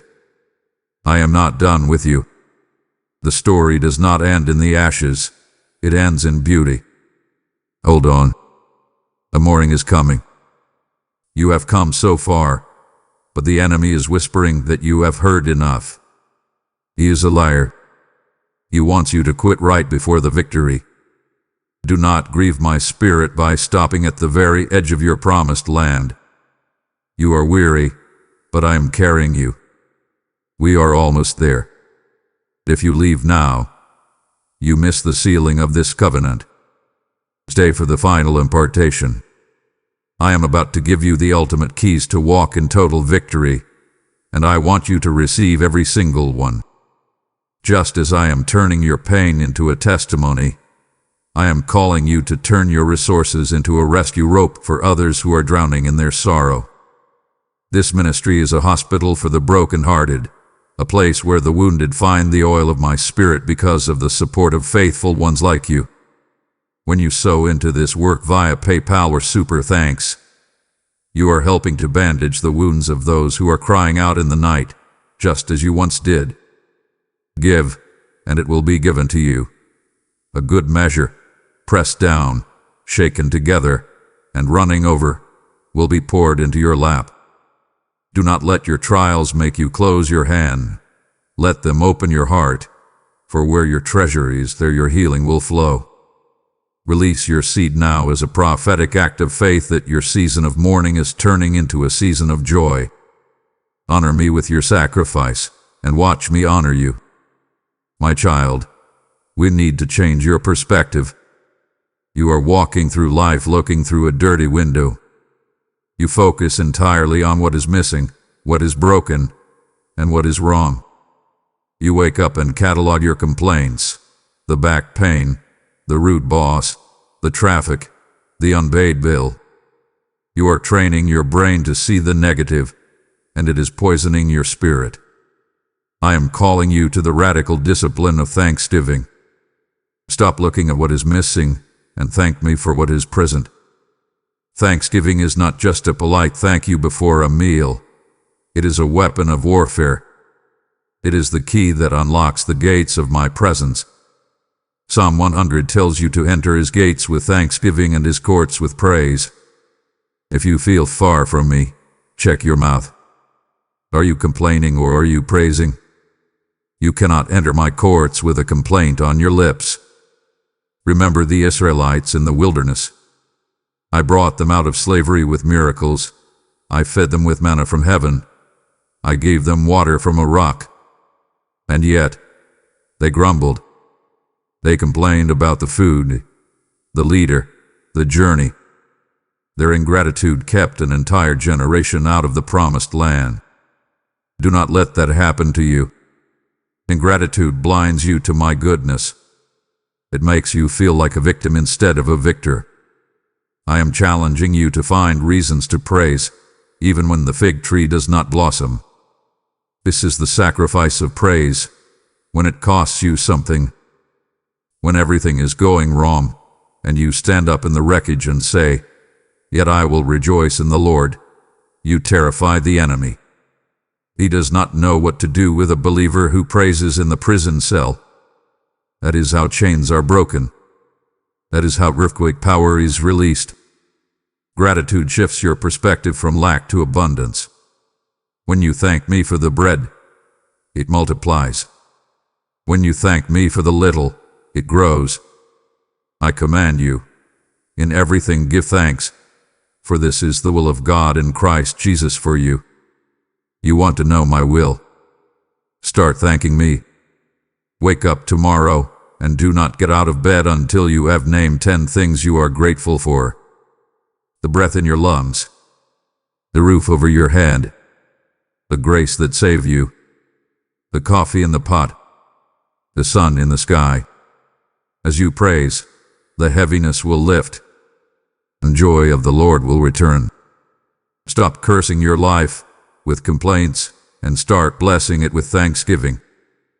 This is the path to joy. This is the path to peace. Walk in it. My child, I must ask you a difficult question. Do you truly believe that I am the only way, the truth, and the life? If your answer is yes, then why are you silent? You possess the cure for the sickness that is killing the world, yet you keep it hidden in your pocket. You see the people around you, your neighbors, your coworkers, even members of your own family, drowning in a sea of hopelessness, addiction, and fear. You have the lifeline. You know the one who walks on water. You know the one who saves. And yet, you say nothing. You hoard the gospel as if it were a secret treasure meant only for you. I am calling you to stop hoarding the hope. I did not light your candle so you could hide it under a basket. I lit you to be the light of the world. A city set on a hill cannot be hidden. When you walk into a room, the atmosphere should shift because you carry my spirit.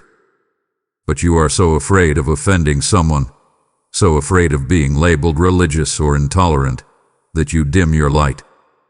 You blend in. You laugh at jokes that grieve my spirit. You nod along with lies.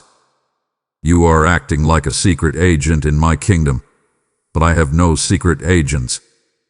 I have witnesses. I need you to understand the gravity of your silence. In ancient times, a watchman stood on the city wall. If he saw the enemy coming and blew the trumpet, he was innocent of the blood of the people. But if he saw the sword coming and stayed silent, the blood of the people was on his hands. You are a watchman. You see the destruction coming. You see the brokenness destroying lives. You have a responsibility to warn, to love, and to share. It is not about forcing religion down someone's throat. It is about offering water to a dying man. You tell yourself, I am not a preacher. I don't know enough theology. My child, you do not need a degree to share your story. You do not need to be a theologian to say, I was lost, and now I am found. I was blind, and now I see. Your life is the only Bible some people will ever read. What are they reading in the pages of your days? Do they see a joy that defies logic? Do they see a peace that passes understanding? Or do they see a stressed out, angry, compromising person who looks exactly like the world? I am commanding you to open your mouth. Overcome the fear of rejection. They rejected me, and they will reject you, but some will listen. Some are desperate for what you have. That coworker who is always tired. She needs my rest. That neighbor who is angry. He needs my peace. Ask them how you can pray for them. Tell them what I have done for you. The time is short. The harvest is plentiful, but the laborers are few. Do not be a spectator in the greatest rescue mission in history. Get on the field. Go and make disciples.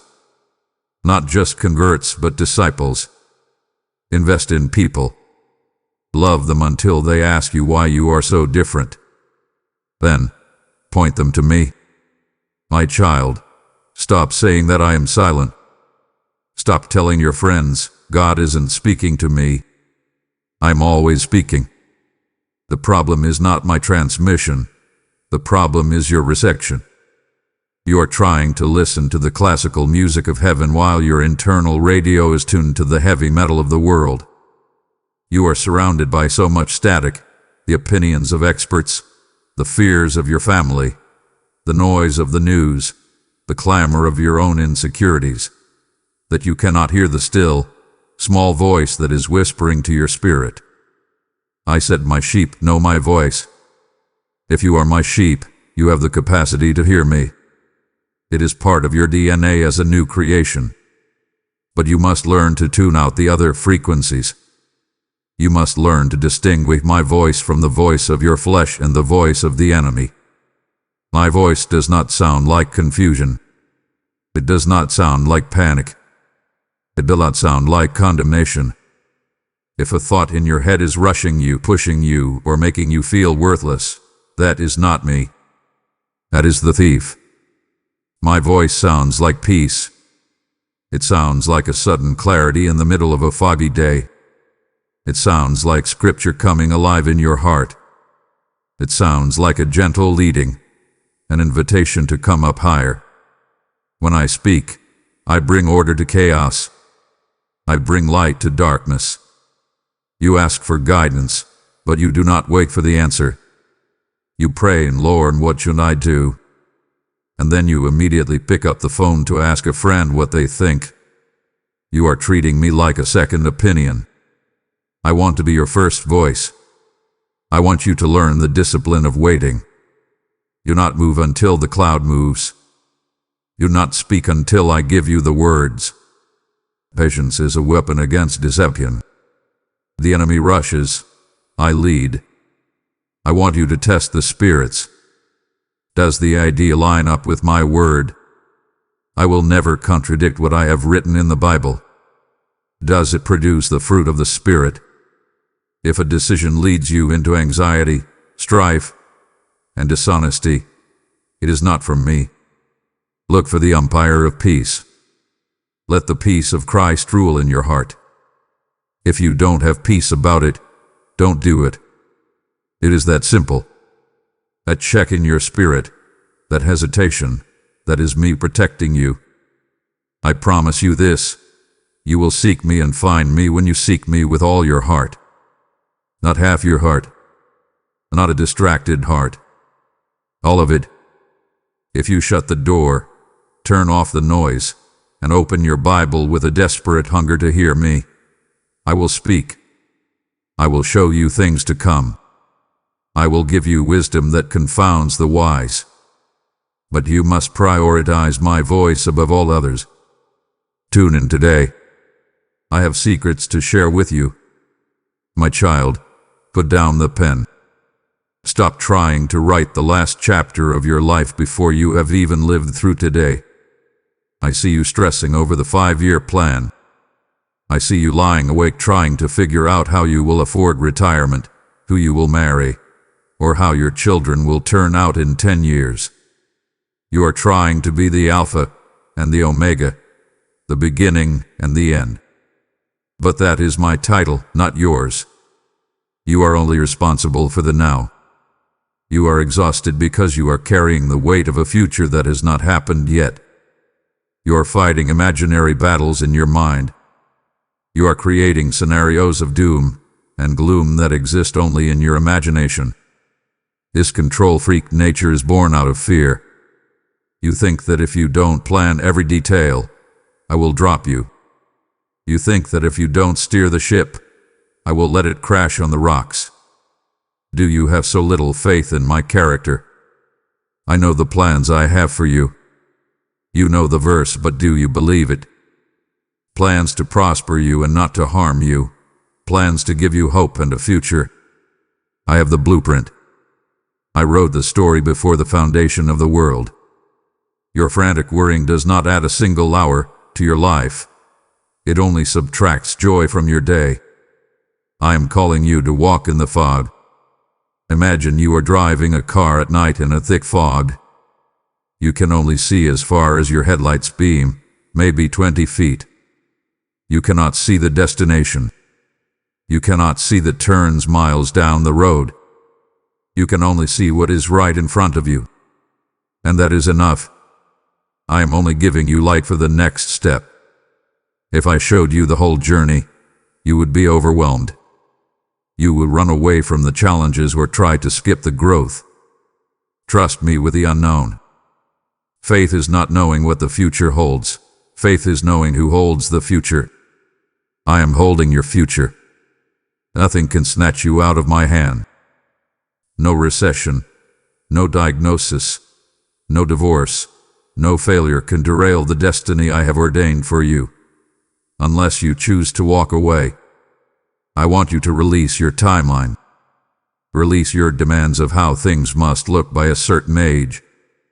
Give me your blank canvas. Let me paint a masterpiece. It might look different than what you imagined. It might be harder than you thought. But it will be far more beautiful than anything you could construct with your limited vision.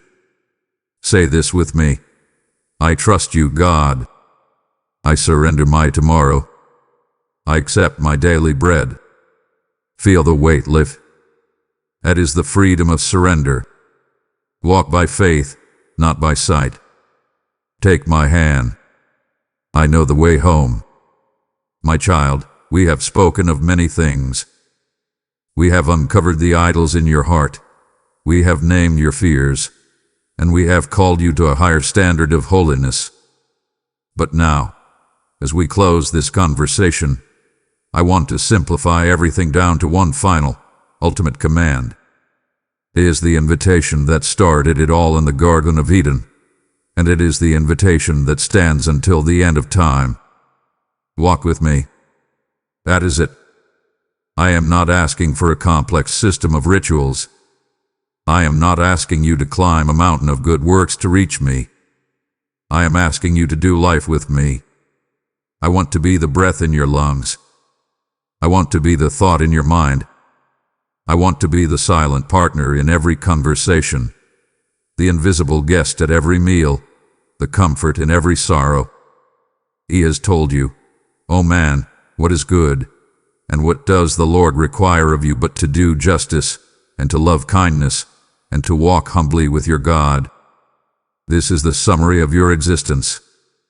When you wake up in the morning, before your feet hit the floor, say, "Good morning, Lord. Walk with me today." When you walk into the difficult meeting at work, whisper, "Lord, walk in with me." When you lay your head down at night, say, "Lord, thank you for walking with me. I am with you always, even to the end of the age." You are never alone. You have never been alone. In your darkest moments, when you screamed that I had abandoned you, I was right there, catching your tears in a bottle. In your moments of shameful sin, I was there, grieved, but ready to wash you. I am the God who stays. My hand is stretched out to you right now. Can you see it with your spiritual eyes?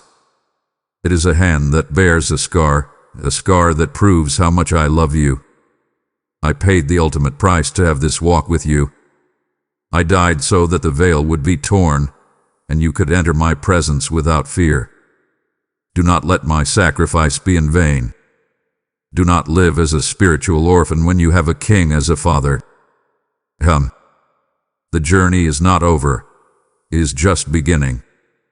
There will be mountains to climb. Yes. There will be valleys to cross, yes. But you will not cross them alone. I will give you strength for the battle. I will give you new mercies every morning. I will be your shield and your exceeding great reward. Go in peace, my child. Sin no more. Keep your eyes locked on me. Do not look to the left or to the right. Fix your gaze on my face. I am proud of you. I love you with an everlasting love. Now, stand up. Wash your face. Put on your armor. And let us walk this path together. I am ready. Are you? The hour is late, and the time for hesitation is over. You have heard my command to stop and surrender, and now I call you to move with purpose. This message was a divine interruption for you, but there are thousands more who are racing toward destruction who need this same rescue before it is too late. Will you be the vessel that carries my voice to them? By becoming a member, or sowing a seed through the link in the description today, you are purchasing time for someone else to hear the gospel and be saved. I will rebuke the devourer for your sake and open the windows of heaven over those who prioritize my kingdom above their own comfort. Do not just consume this message, commission it to go to the ends of the earth. Click the link or use super thanks right now. Seal this word with your sacrifice and secure your legacy in my kingdom. Do not let this holy pause vanish like mist. Drive a stake in the ground of your destiny right now. If you are finally ready to cease your striving and let me take the wheel of your life, seal this covenant with a prophetic declaration.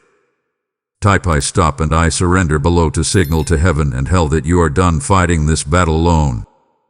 As you type these words, believe that you are physically handing me your heavy burden, and I will instantly trade it for my perfect, everlasting peace. Do this now, my child, for your breakthrough begins the moment you surrender. Amen.